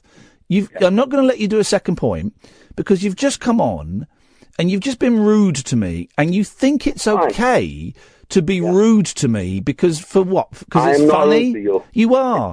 You were. I want to clarify, I was never rude to you. Well, you were in the first 2 minutes of this phone call. If you want to go back and listen to the tapes. I said you're on your way down, so am I. Everybody's on the way down. Come on. Well, that's not rude. It's a fact. It's reality. No, that wasn't. Your money back from Viagra today, That wasn't the intention of. You didn't say, "Hey, everybody's on their way down." You said you're on your way down, and that was delivered in a rude way. Ian, Maybe it's just the tone of your voice, but you have a very dark soul about you. No, don't blame other people. You're a bit weak. And that's not rude. Saying I'm weak. No, I'm weak in also different No. areas. Here's the thing, John. That's the second time you've used that as a defence, and you can't. You can't accuse somebody of being something, and then when they question it, go, "Oh no, I meant we're all like that." You can't do that. When you specifically address one person with an accusation, then that is the accusation that is focused upon. You then can't pull back and say everyone is. For the record, I was not meant to be. Meaning to be rude to you. Well, here's the thing. For the record, your way down. For the record, and it's true. There we go. It's a fact. There we go. For the record, it was rude, and for the record, a lot of the things you say are rude. So I think you need to reconsider some of the things you say and the way that you say them. I think that's what you need to do, John. I think the problem, and I know it's not me because I've done a lot of work on me, but I think the problem lies with you. That you hate yourself so much that you attack everybody who's more intelligent and more attractive than you. That's what you're doing with me. Yeah, more intelligent, I don't know, but more attractive, definitely. You're more attractive than me, that's true. Okay. I always come away from your phone calls feeling a bit icky. Do you know what I mean? You would have known me. You would know the best person to be with. Seriously, I always know. Respond to the thing I said. We're having a conversation, and you've also been rude about the girl that used to work here. But I always come away from the conversation. Yeah, when I said she woke up, why was that rude? Come on. Okay, I always come away from your conversations just feeling a little bit icky. Furious. Feeling what? Furious. Furious? Oh, God, no. No, not furious. Curious. No, not curious either. I, as soon as our calls are over, in fact, normally about a couple of minutes before the calls are over, I've forgotten about you and moved on to the next thought because you bear literally no weight in my life. But I do feel a little bit icky because there's a very, very dark vibe about you, John. Go take it further. Come on, you can do it. Come on. Go on. No, because unlike you, my intention is not to hurt or to upset. My intention is to hold up a mirror to you. And the mirror is, if you look in it, the mirror, instead of trying to look over it, the guy that's holding the mirror, look in the mirror is showing that you've got a very dark soul and that you could be so much happier and could bring so much happiness to the lives of those around you If you started to work on that darkness, if you started to work, you're a very rude man. I'm going to finish.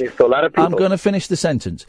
If you could bring a lot of happiness to those around you if you started to work on that darkness and trying to replace it with light. And I give that to you free, John. That is free. Free suggestion that I really hope you follow because it will make your life better. I speak for all the weak people, your fans, so I'm on their side. Wow. I can't be on your side. Wow, so the people that I offend are weak? Yeah, God, lots of them are crying. That's a damning. That's a damning. You apologized on air. That's a damning, sweeping statement that the people I offend are weak. How rude of you! I speak for the weak. No, you don't. I speak for the weak. Well, no, you don't, because they're not for the weak and vulnerable. Okay, well, I don't think you do, because you're calling people who are offended weak. That's not a sign of weakness. No, people can't stick up to you, you know. Okay, I'm bored now, John. I'm bored now, John. Thanks for calling. Oh, yeah, appreciate the call. Yeah, let's have a little bit of Nigel. The witness said I took a cheeky snap because I knew people wouldn't believe me. The witness said they looked for a cop to report last Friday's incident as there were plenty of children around. She added, as I made my way back to the car for the second time, I had another look. This time they were having full-on sex. Doggy, anal, golden shower. She's listed everything. South Wales Police said the vulnerable foursome, aged between 33 and 44, had been dealt with. This was Chief Inspector Iain Randell said clearly this was inappropriate and unacceptable behaviour. Antisocial behaviour referrals were submitted. 0344 499 1000. Good evening, Nigel. Good evening, Nigel. Good evening. Hey, man, how you doing? Oh, I'm not too bad, thanks. How's everything going after the sad loss of your mum? I got the death certificate today. Aye. How did that feel? The warden lady came round about 4 o'clock, spent a couple of hours there. So everything is half sorted at the moment. Yeah. But I've got to get my national insurance number. It's being sent.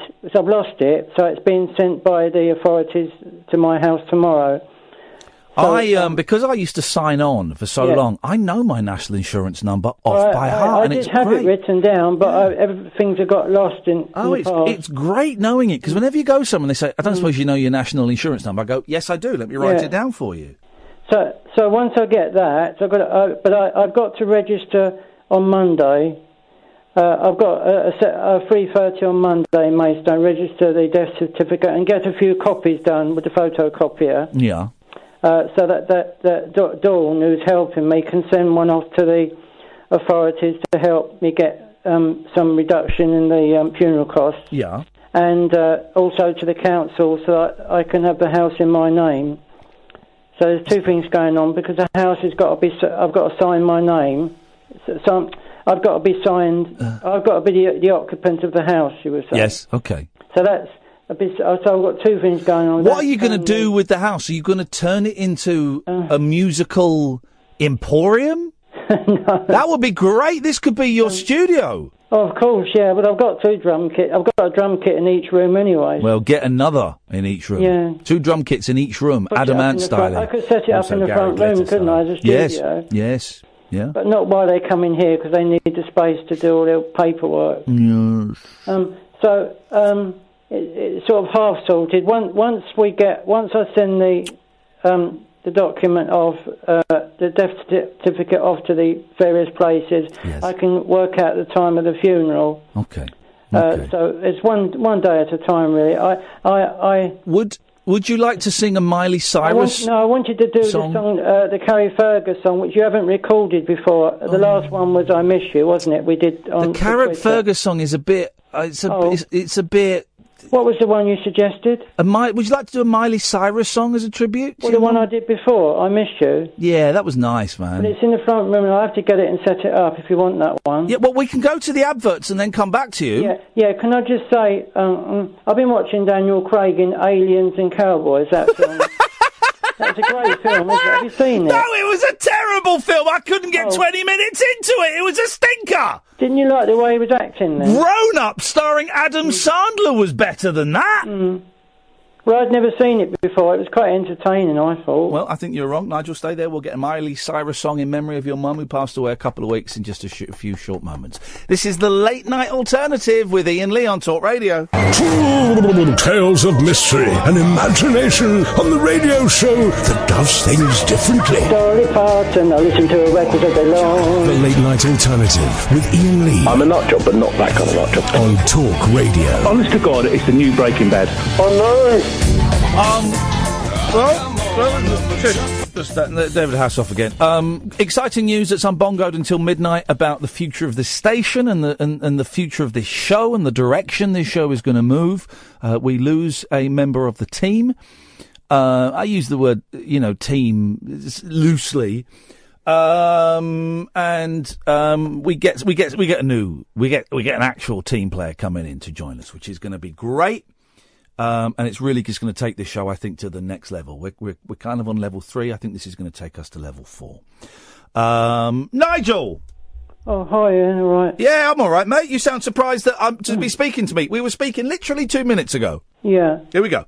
I was going to say, I'm heartbroken about Mum, I sit there thinking about, after the film, and I really am heartbroken. Of course you are. Your mum passed away only a matter of days ago, and it's going to take quite a long time. Well, no, it's a week. It's just over a week Just over a week. It's going to take quite a long time. And I know the number of people that were so touched by your musical tributes to her. And was she a fan of Miley Cyrus?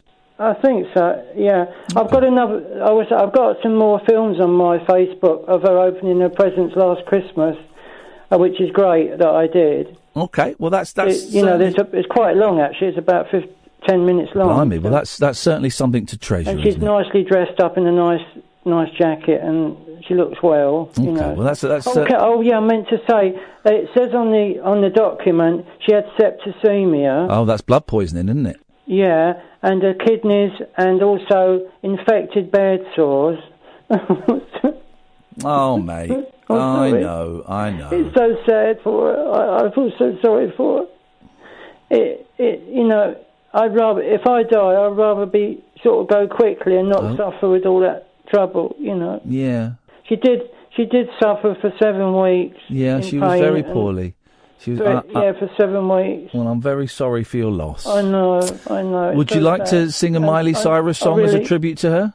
Do you think that would lift your spirit? Another tribute. I won't keep doing tribute songs though. This will be the last one until she's buried. All right then. Okay. Which would probably be about a month from now. Okay.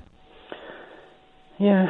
So let's. I think you're okay until you start talking about things. Well, let's have the song then, Nigel. I'll try and hold myself together. You do it. Yeah. Here we go. I'm only going to harmonise with Miley. Okay. I don't know. I'm going to harmonise anyway. Okay. Yeah. Here we go.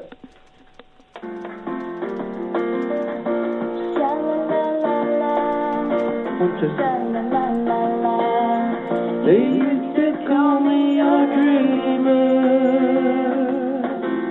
Said I was sent straight down from heaven. Oh yeah. You'd hold me close to your eyes. Oh yeah. Felt so strong. I never wanted you to leave. I never wanted you to leave. Holding me. I miss you. I miss your smile. I miss your tears. Every once in a while I feel it's different now. You're still here somehow. Now I won't let you go. I need you to know I miss you. Sha-la-la. I miss you.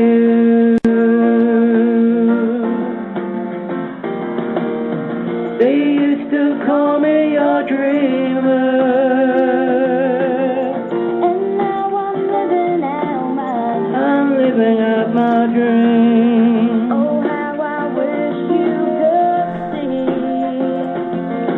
everything that's happening for me. I'm thinking back on the past.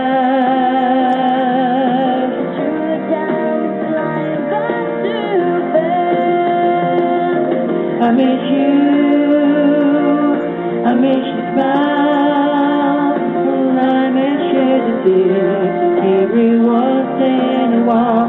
And even though it's different now, you're still here somehow. Now I won't let you go, I need you to know I miss you, sha-la-la, I miss you. Take it away, Miley. Oh. Yeah.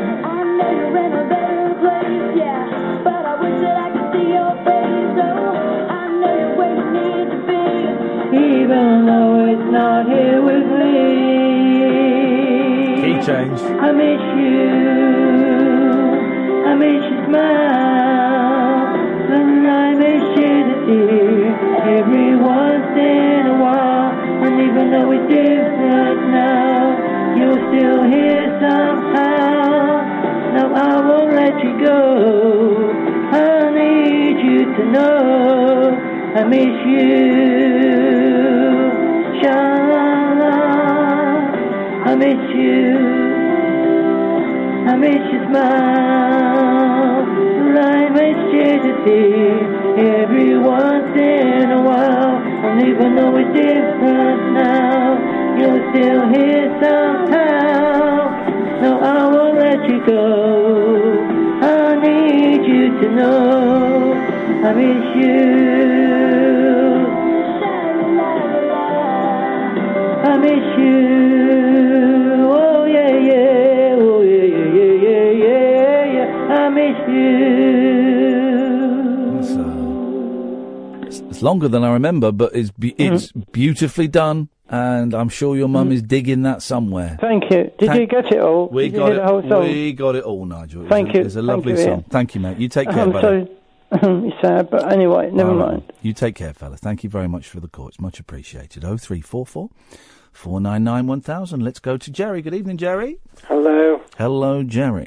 I'm trying to sound okay. You sound much easier to understand you than it was yesterday. I've slowed down a bit. Slow down. You're moving too fast. I don't move fast. You gotta kick off uncle up the ass. I've got one gear. One gear. That's all we need. One night. Nigel's got some money to look after his finances. Is that what? Nigel's got some money to look after his finances.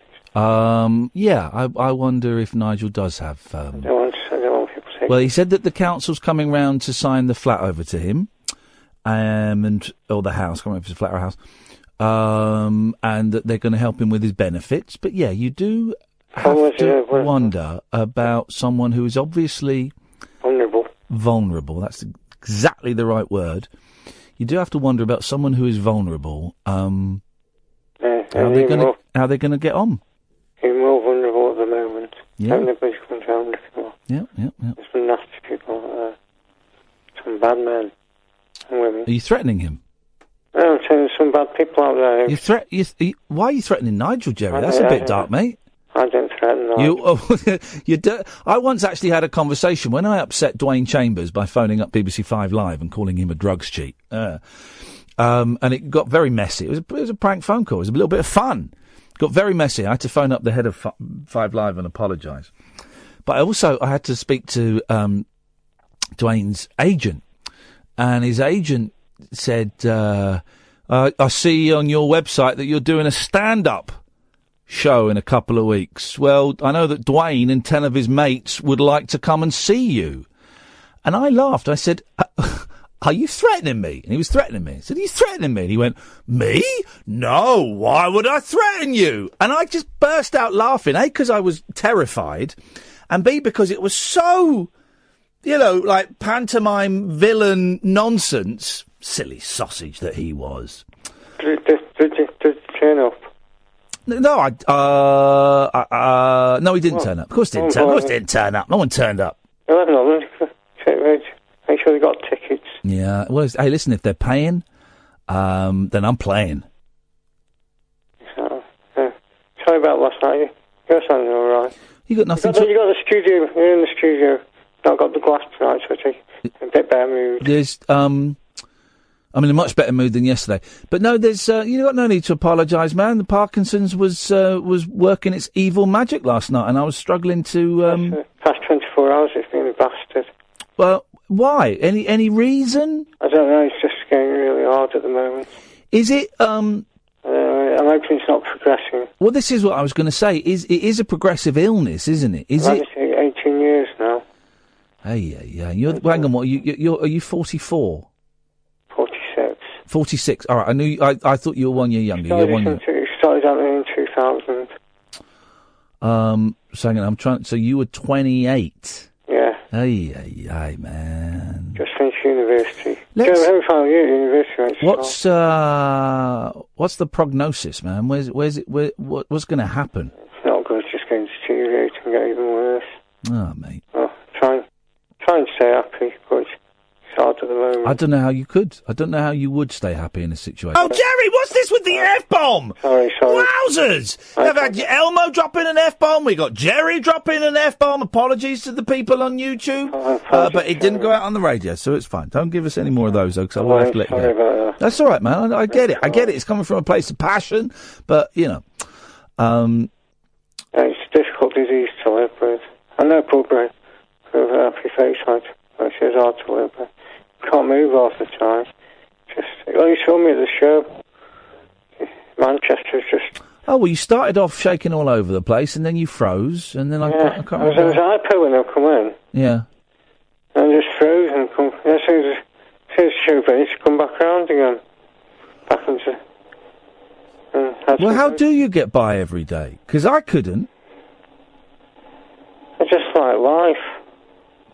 Well, even when you got that, even when you're my age and you're living in a care home and you can't, some days you can't speak.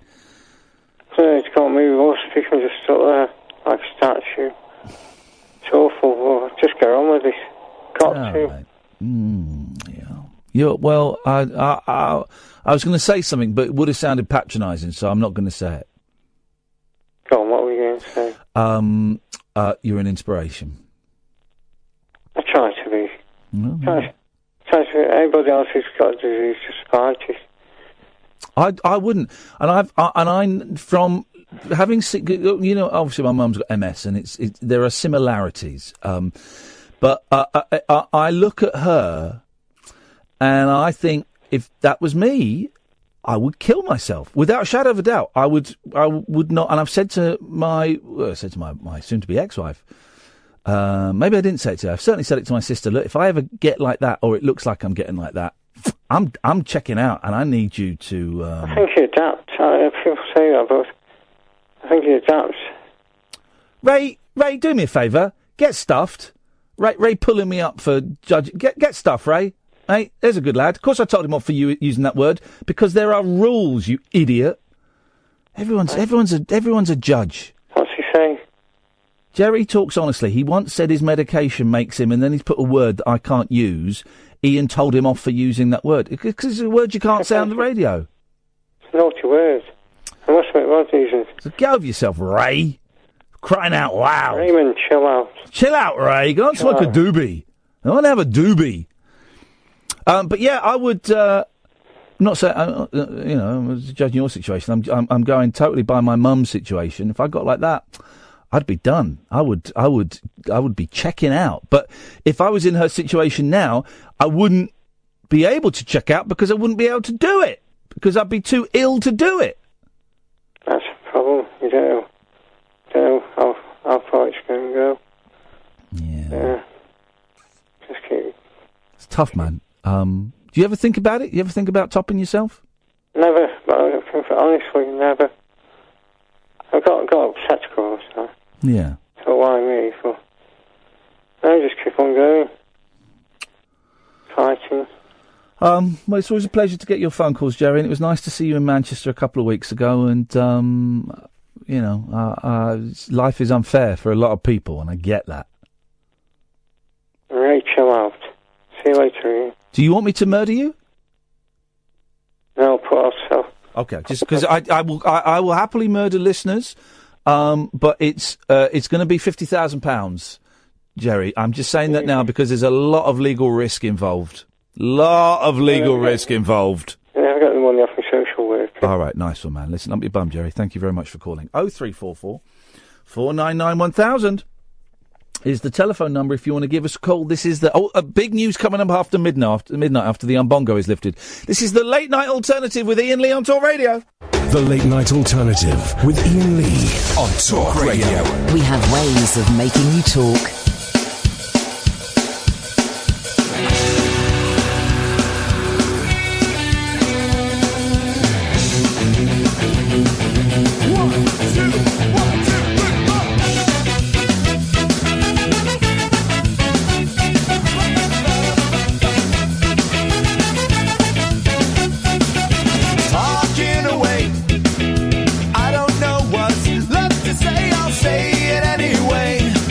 Today's not my day to find you shying away. I'll be coming for you, I'm okay. Take on me. Take me on. I'll be gone. And I'll say so needless to say, I'm haunting it, but I'll be stolen away. Slowly learning that life is okay. Say after me, but it's not better to be safe than sorry. Take on me.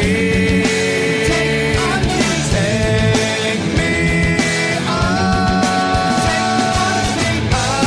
I'll be gone. And I'll say I'll take.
Run by blokes, for blokes.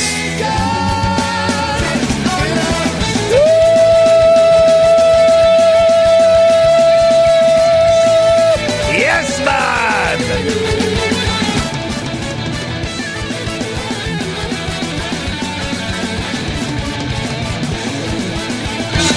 Yes, man.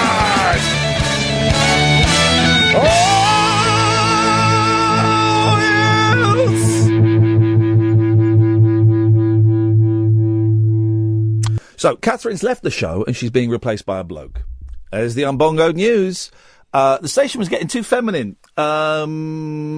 and too girly, and the edict has come down from on high from Rebecca Brooks that the station was just getting too feminine, man. There's too many chicks on here.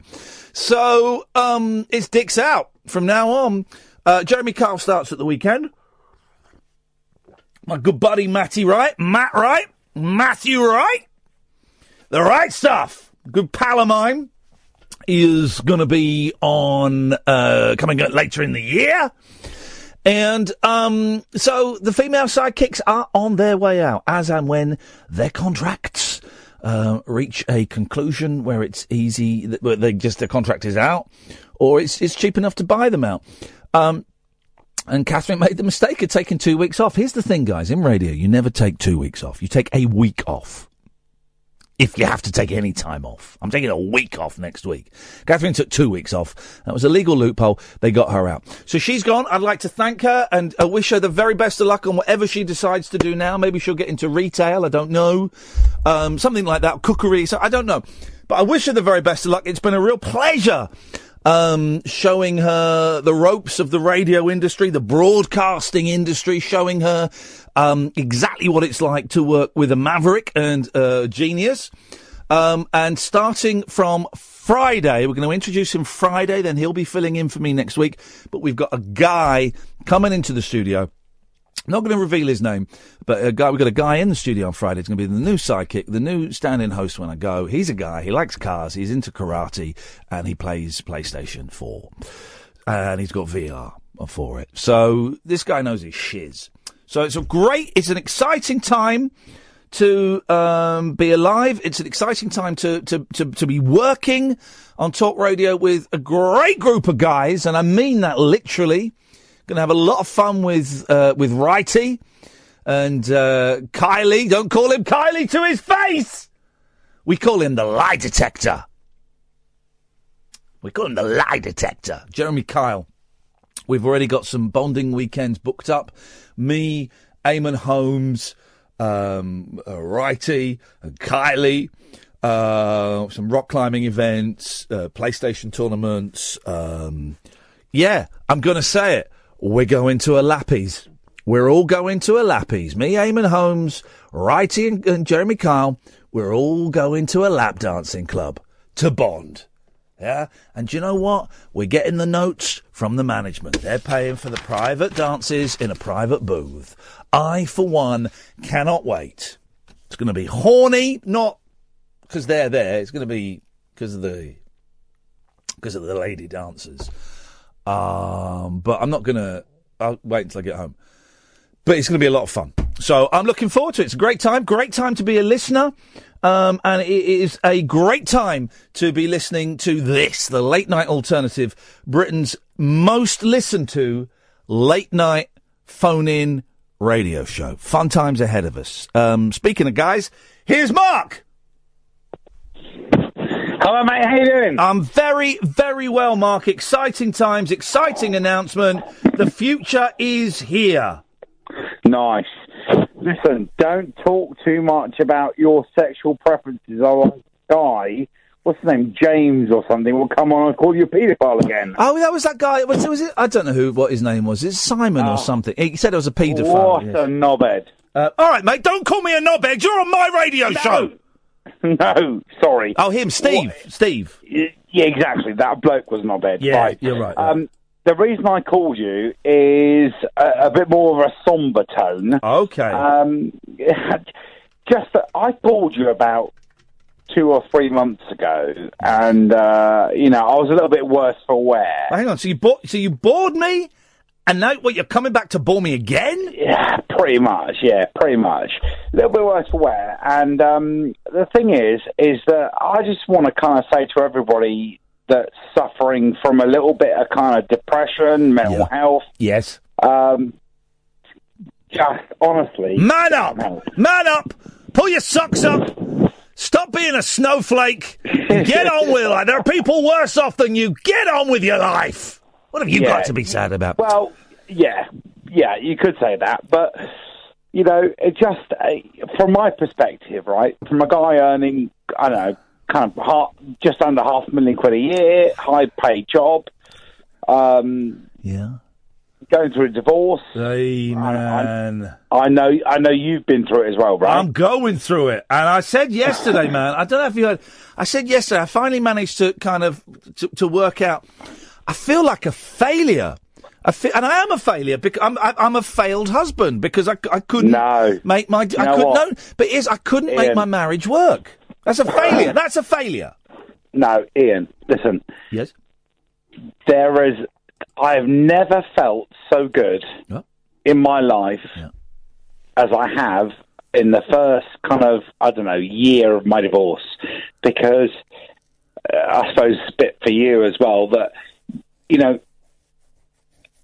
in that first instance, you can be you, and you can be you with your kids, and you can do what you want to do with your kids. Oh, what, Mark? Sorry. Right, hang on a minute. Right, Jesus. Let me know when we've got the delay back up. Can you guys let me know when the delay's back up? Mark, man, come on.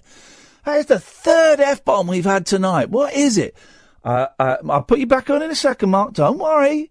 I've just got to do this. Apologies to the people watching. You won't have heard that on the radio, guys, because I pressed the dump button. Although the dump button didn't light up. Did it dump? It did. Okay. The dump button doesn't light up anymore.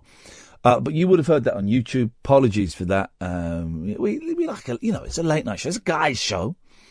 We like a little bit of raunch, a little bit of blue language, but the F-bomb is not happening on this show.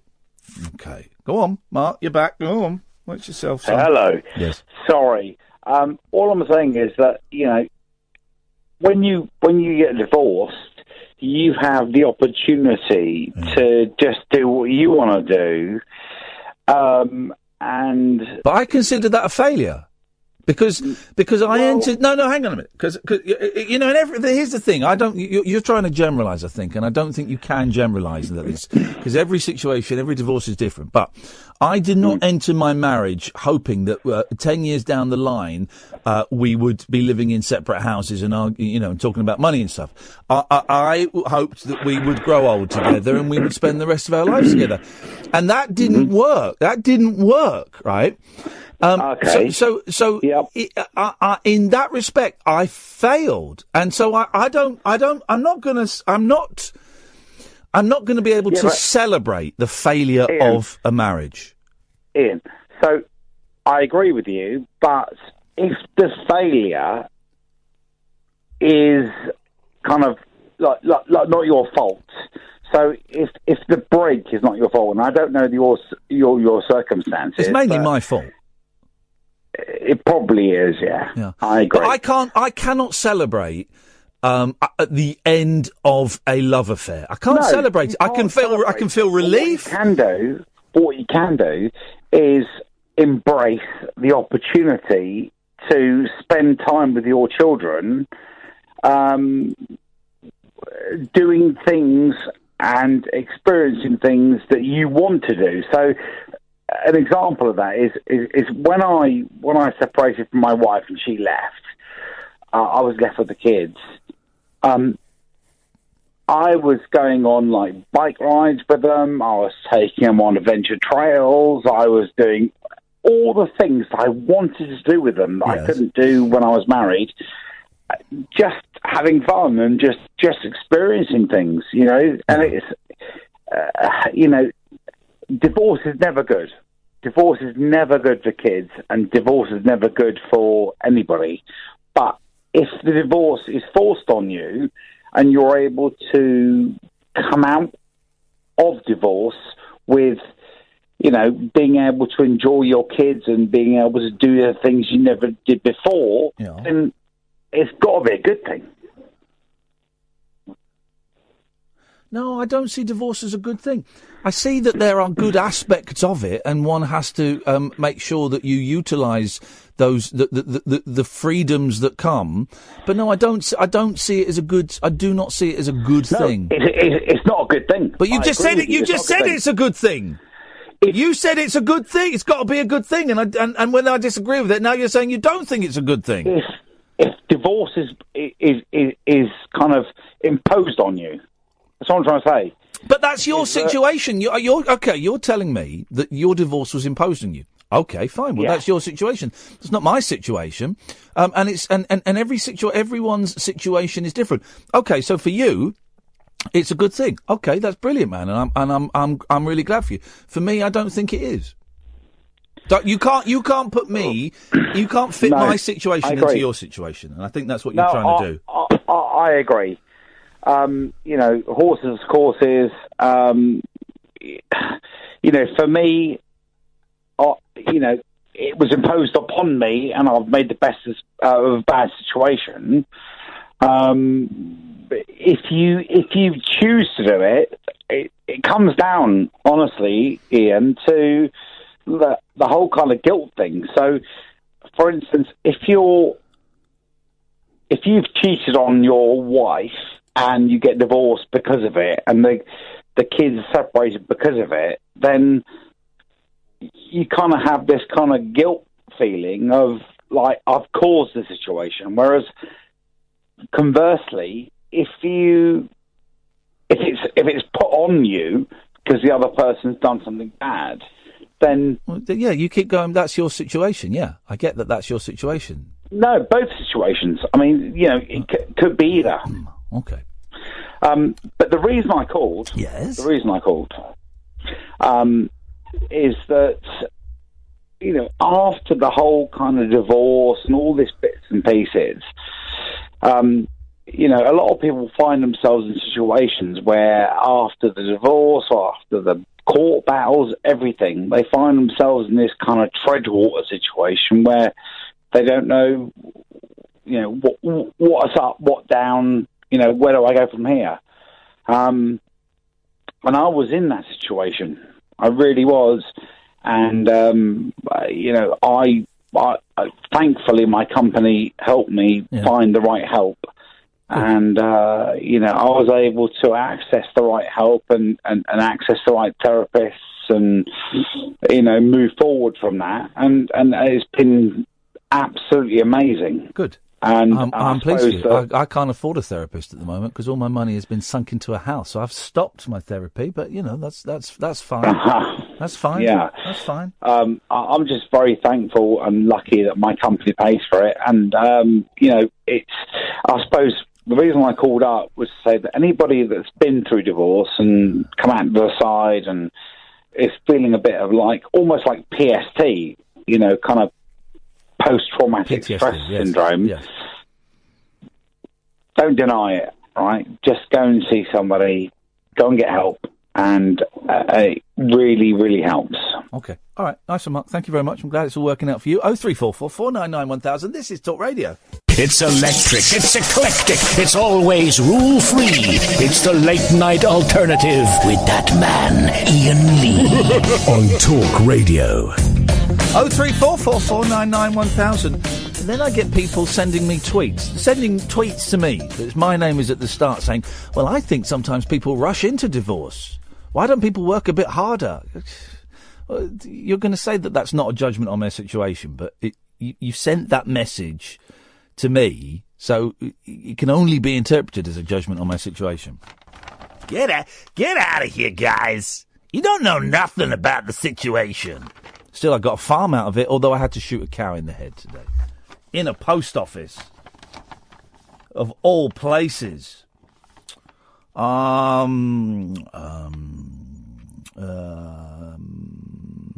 yeah.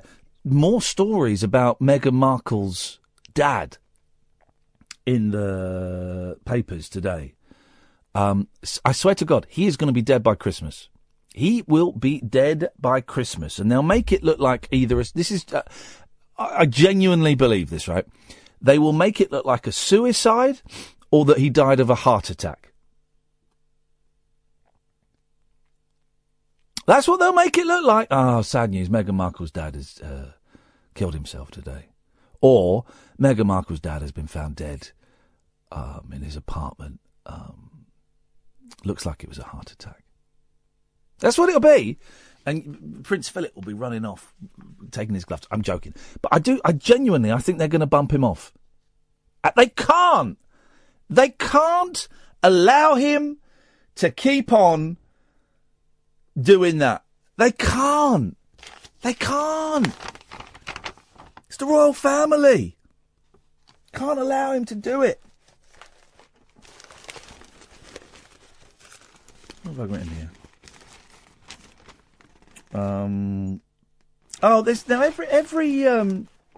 This is a perennial.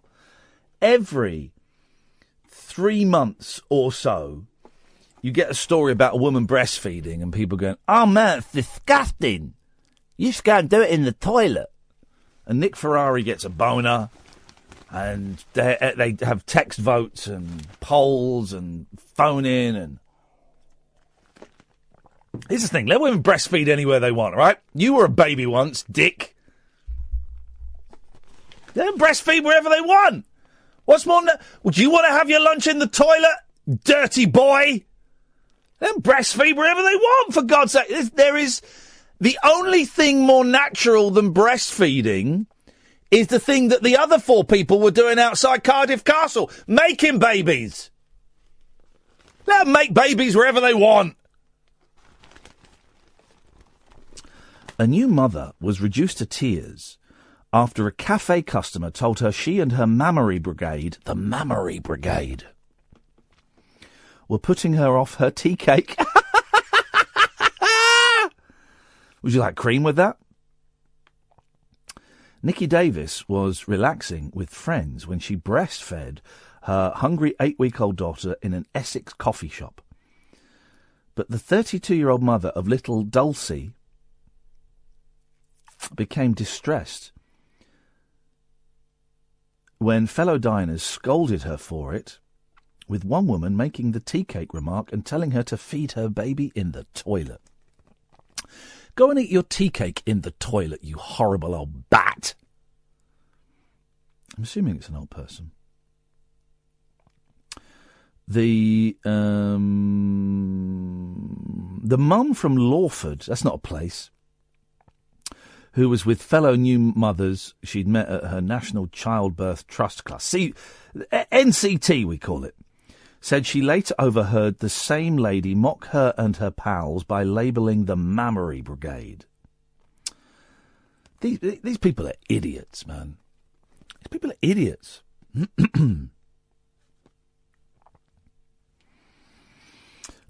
She said, this was really distressing to hear and actually made me cry.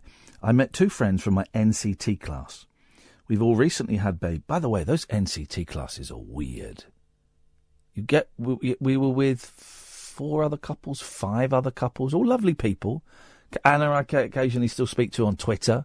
We moved away from the area, so don't speak. They're all lovely people. But it's people that you would never normally meet. So Anna tweets me from time to time.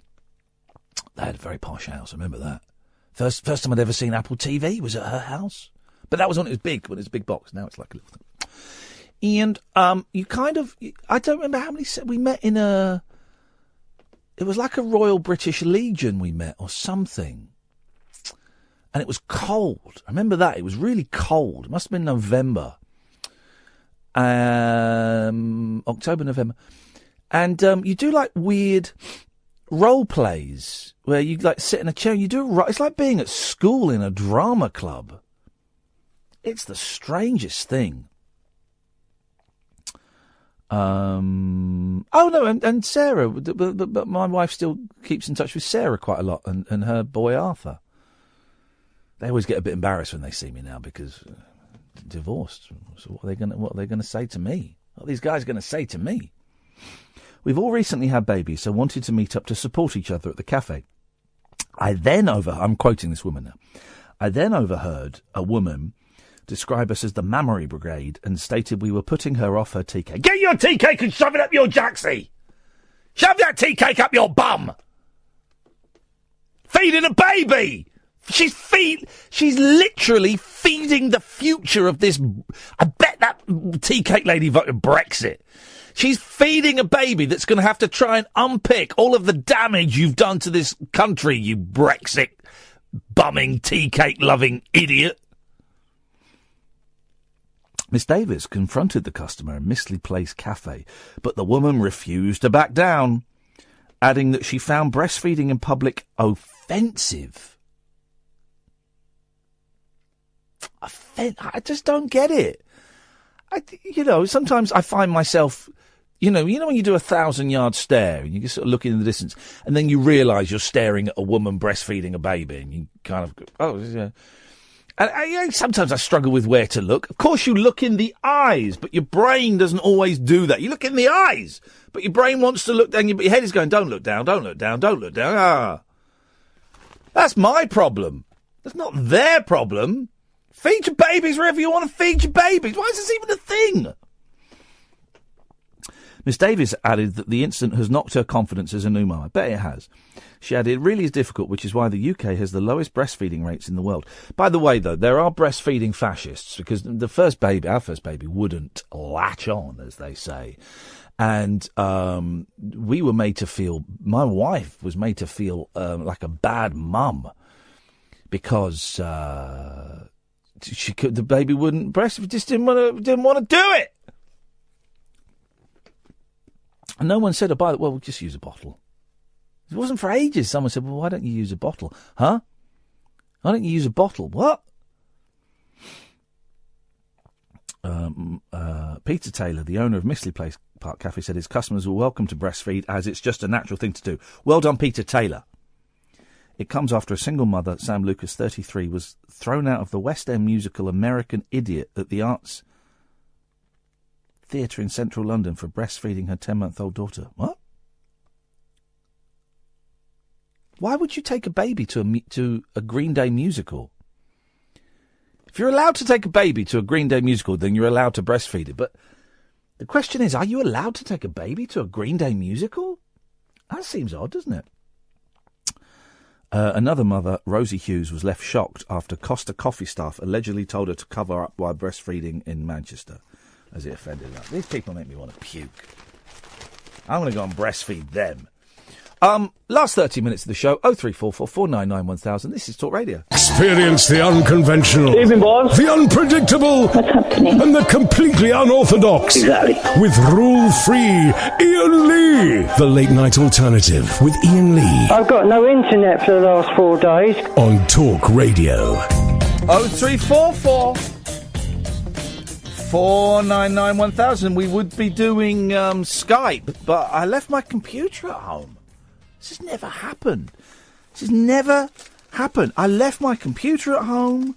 I arrived in town, and I couldn't believe it. Paul Young has told of how the impact of Gino DeCampo's 1998 burglary. That's right. Yeah, he was burgled by Gino DeCampo. Really hit home after he lost his wife, Stacey. Oh.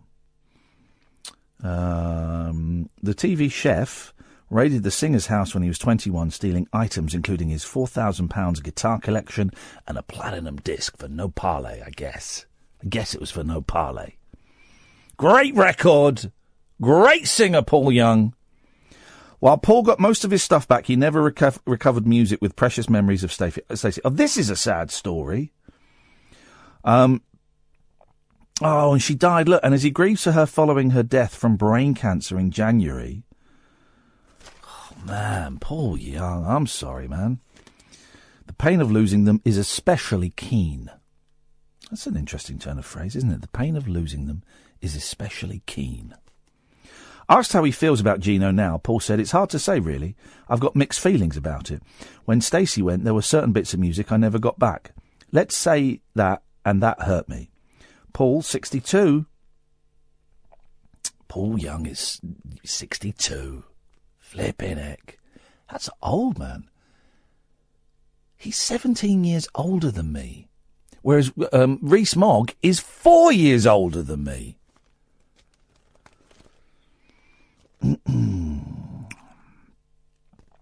Paul, 62, added of the robbery, I tried to keep a light-hearted attitude on that. He gets enough stick on social networking. He doesn't need my help as well.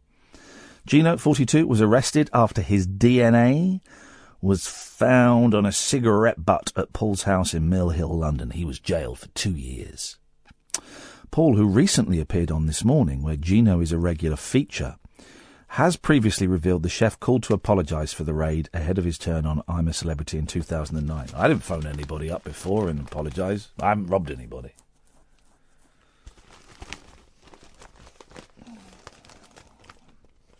And the pop star, who starts a tour next month, has publicly stated he forgives Gino. He said maybe he needed his wrist slapping, and he got that. He said he was in a terrible place and wanted to turn his life around. Paul, who married Stacey in 1987, said he is now trying to get used to his house feeling empty without her. Ah, that's sad, man. On the prospect of dating again, he said, maybe, but I can't even think about that now. Who would ask a bloke whose wife died 6 months ago whether they're going to be dated? Why would you ask them that? Why would you ask them that? What an insensitive question. Paul's 35 years of no parlay tour starts in September. Ah, that's sad, man. You got to love a bit of Paul Young. I always felt that Paul Young's voice was going to crack. He would go high and just feel maybe it wasn't, going to get to where it was going to go. I don't know. An elderly driver caused rail chaos when she turned onto the tracks at a level crossing. Now, this reminds me, my friend Scott yesterday tweeted a picture of what do they call the canal boats? A barge, right? But on the back of the barge, welded to the barge, was a car. So it's like a barge, and on the back is a car. And it's like part of the barge. So what would that be for? That couldn't be for steering, could it? I can see it possibly powering it.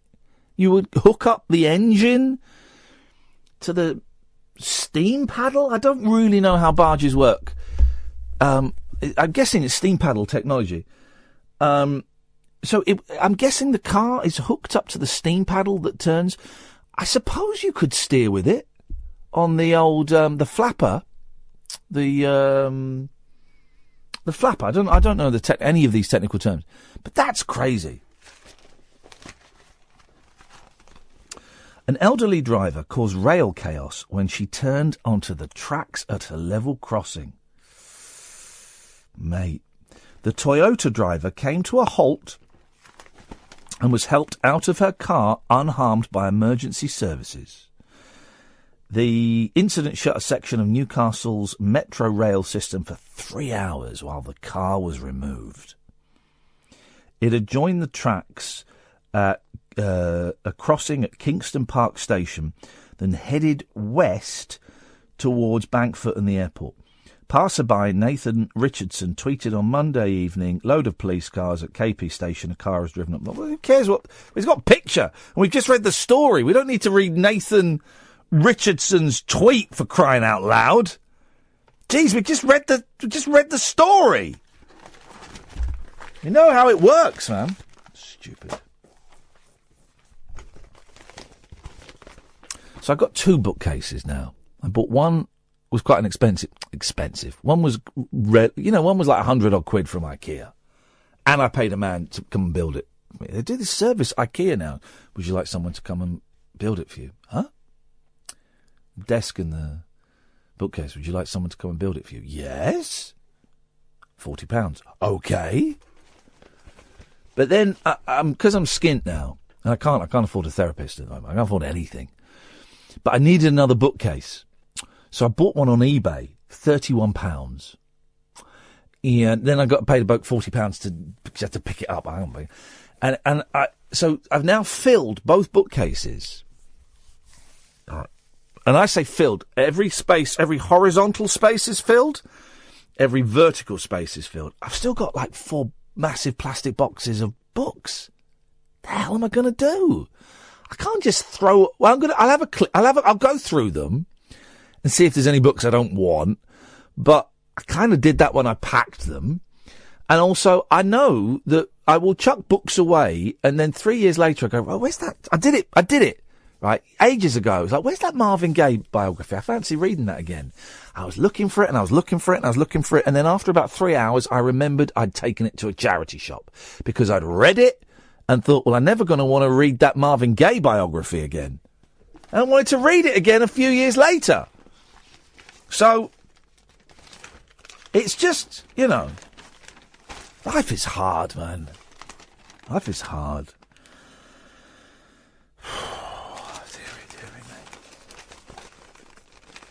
What are we going to do? A sci-fi fan. Oh, geez, I hate sci-fi, and I hate people who like sci-fi. Science fiction is... sci-fi is short for science fiction, and people who like it are sad cases. a science fiction fan, when you go and watch a documentary or a historical, go and watch a film where someone goes back in time to history days. Don't watch science fiction. Watch time travel. A science fiction fan felt out of this world when her boyfriend proposed 200 feet in the air with a specially designed crop circle.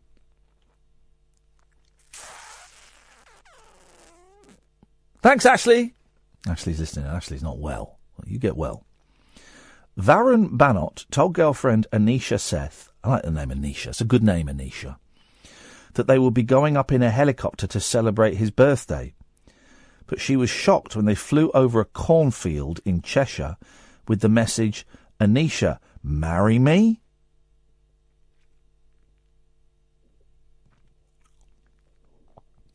Varuna spent 3 months asking farmers for permission to pull the romantic stunt.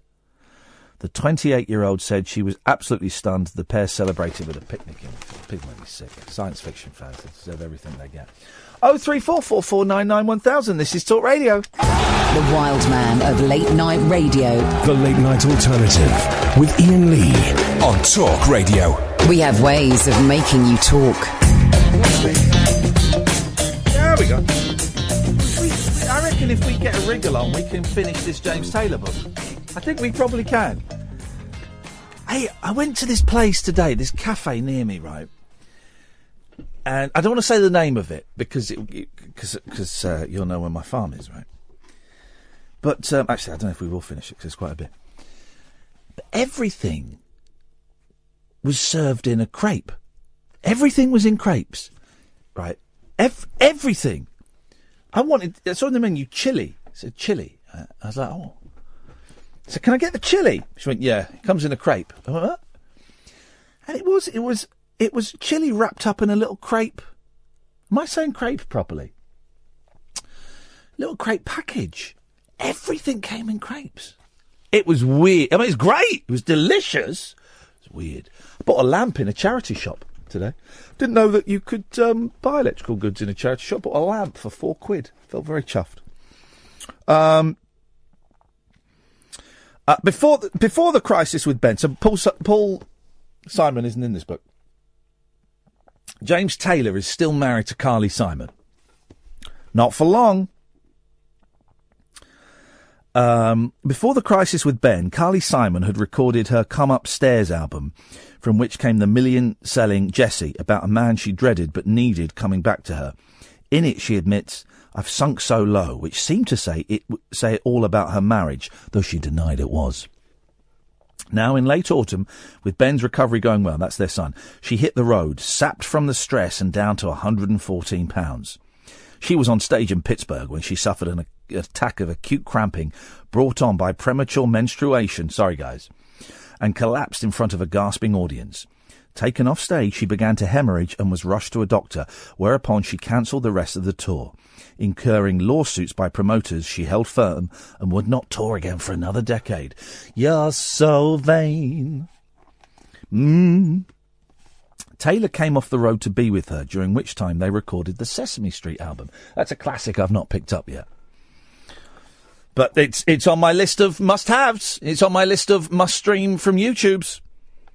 But she believed their son's ordeal had actually pushed him further away. Such was his natural tendency to run from personal travail, normally into the pit of heroin. Don't do drugs. Don't do the Golden Brown. Songs about heroin, guys. Golden Brown, Stranglers. Another song about heroin. There She Goes by the Lars. There she goes, racing through my brain. Heroin. Another song about heroin. Who read must... Oh, Heroin by the Velvet Underground. She also believed that Walker was egging him on to leave her, conspiring with Trudy Taylor, who, as many mothers no doubt would, apparently blamed his son's famous wife for his deepening descent into drugs. Sheila Weller quotes an unnamed associate of James who believed that Trudy eventually ruined all her kids' marriages. She couldn't help it. I said unnamed wrong. She loved her kids too much. She was married to... By the way, 0344 499 1000. Call straight to air if you want, but I'm really digging this book, and I know you are as well. Trudy was going to do everything she could to save those kids of her. If so, it must have given more bite to Taylor's Oedipal assumptions about his relationship with his mother. Fed up, they're arguing, making the children cry. Carly Simon told him to leave. In turn, Simon just as brazenly stepped out on him, first with recording engineer Scott Litt, then inveterate womaniser John Travolta! Ooh-hoo-hoo-hoo! People around the vineyard would see Simon literally dancing on tabletops with the much younger Saturday Night Fever and Grease star. Trying to uncover any bedsheet or cemetery plot, Ian Halperin's biography of Taylor claimed that Simon was also reported to be having a tryst. Carly Simon was reported to be having a tryst with Pablo Picasso? Which could only have happened had she been a necrophiliac. The artist died in 1973. Well, this has taken a weird turn, hasn't it? Just checking everyone on Twitter's enjoying this. Good. Such help, of course, was... Simon began some bizarre name-dropping to the media as well. For example, when she ran into Woody Allen, who lived next door in the vineyard with Mia Farrow, she told the press, "I'd give Woody just the tiniest little toot of cocaine to give him that extra confidence to be a great conversationalist." Such help, of course, was exactly the opposite of the vigilantly anti-drug pose she struck with her husband, and made her plaints about not doing drugs herself seem laugh-out-loud comical. Both Taylors were living large. I got a caller. I'll take the calls. Put it back. Okay. We go. Yes, caller. What do you want? Yeah, bottler. Both Taylors were living large, making the vineyard scene hobnobbing with their own cliques. In America, they say cliques. And some people over here say cliques, and I really want to grab them by the shoulders and scream in their face that it's not cliques, it's cliques! Makes me so angry. It's not cliques, it's cliques. Get it right! Hey, look, someone's just sending me a tweet telling me to F off. Wowzers. I'm not going to block them.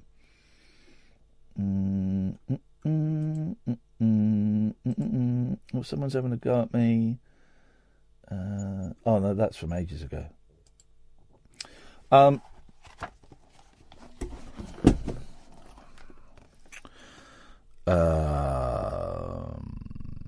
And within his crowd, Taylor's drinking had become as grave a problem as smack, something Simon hung on Belushi, who was seeing his career take a dive, and apparently needing to escape reality, constantly called Taylor to go carousing with him. Carousing with him.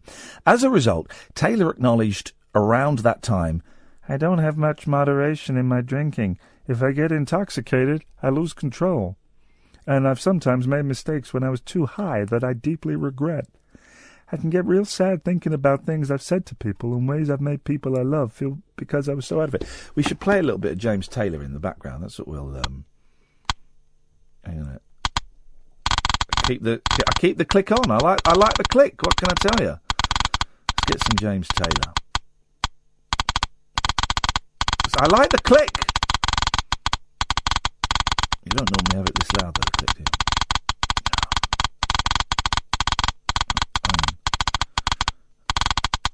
Get some James Taylor.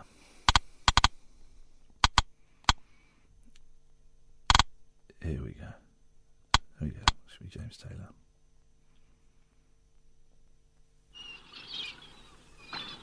This is James Taylor. Should be James Taylor. Right. James Taylor in the back. This is nice. It's a nice chill night. Tell Paul if he wants to go home, I'll do this all night. This isn't James Taylor. No. This is Jem. Sorry.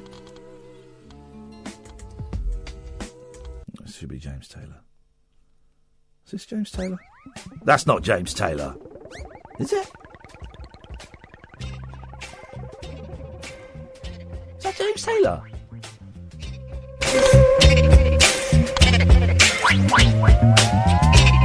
No, that's not James Taylor.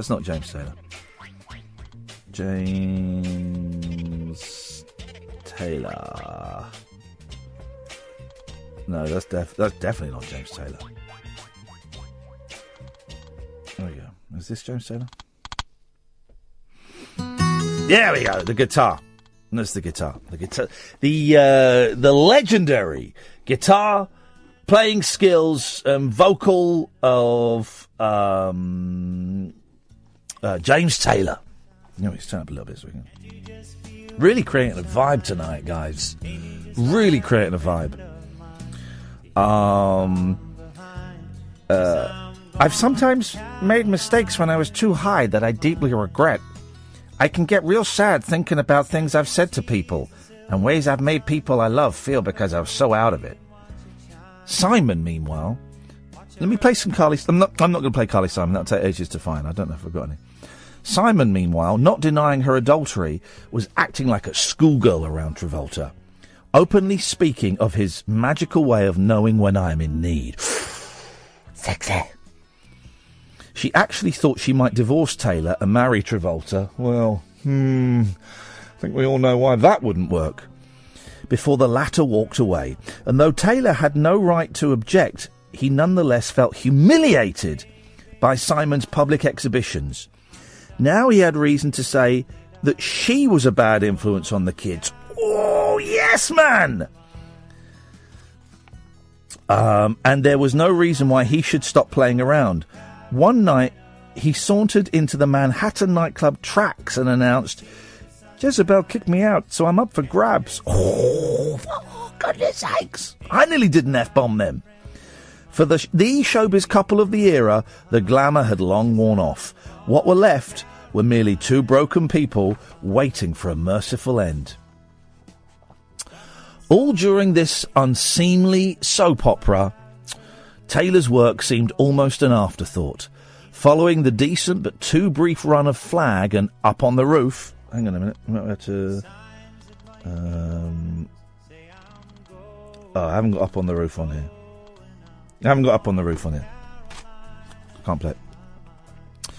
Following the decent but too brief run of Flag and Up on the Roof, CBS chose not to release any other singles, and Taylor went on his way toward irregular albums and appearances. He made another on Saturday Night Live's 100th show on March the 15th, 6 shows before the end of the original cast's run, singing 3 duets with Paul Simon. Paul Simon is in the book! I take back what I said, Paul Simon is in the book! He's actually in this book.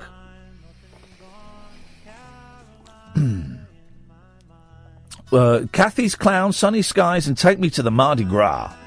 His first post-70s album... Come in, Paul! Let me just finish this paragraph. Sit down, turn his mic on, let me just finish this.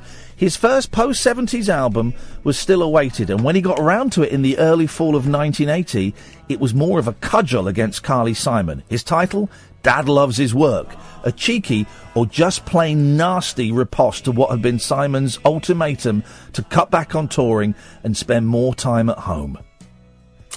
Those rock stars, those cocaine and heroin-fueled rock stars in the 70s and 80s, Paul. Curiously, though, hearing you read that reminded me that one of the many times my late Uncle Steve was in prison, he asked us, and we got him in, the cover. You weren't allowed records, and you were allowed radios without shortwave, no cassettes. I know where you're going. And he wanted the cover of No Secrets. Yeah. Because it's such a beautiful 70s, and she looks lovely on the cover, perfect 70s woman. Hang on, is that the one where she's wearing the basque and the boots? No, it's the one where she's quite casual, but she's got a kind of shaped top, and you can quite clearly see that her bosom's... No bra.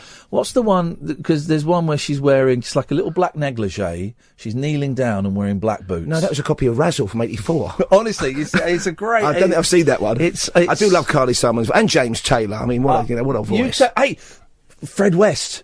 Yes. It's on the let me tell you off James Taylor. It seems slightly inappropriate. Now, I'm going to find this Carly Simon album cover to show you, but, that might be inappropriate as well if we're talking about Fred West. One of the last time I saw my dad, he'd moved to Gloucester, and we hadn't seen each other for years, and he wasn't very well, so I went down and saw him.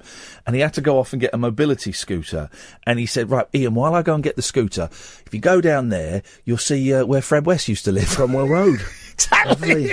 Well, thanks, Dad. Well, we've got a, top filmmaker, producer, a guy called Paul Pender. He's in Edinburgh this week. Yeah. He's a Glaswegian, and I hadn't realised that Fred West spent some time in Glasgow. Yeah. He worked bizarrely as an ice cream man for Mr. Whippy, and he killed somebody there for the first time that's on record. He ran over at speed a 3-year-old boy. Wow. Who it's believed he enticed into his ice cream van. He used to take his poor daughter Anne-Marie with him in a wooden box to make it look safe in the van and invite young women in. He also worked for a while at an abattoir and had an allotment, and people there say the earth was always freshly turned. And he said to his 2 children, Anne-Marie and the son, at one time, I did terrible things in Glasgow. It all started there. Yeah. When he was there, it coincided with a serial killing spree around the Barrowland ballroom of a man called, well, they're known as Bible John, who used to talk to girls. So we're unpicking that rather grim, chilling mystery on the programme Have you tonight. read that one of the worst books I've ever read in my life? And I was halfway through it and thinking, oh, God, I wish I hadn't picked this up. Is it Happy Like Murderers, the story about...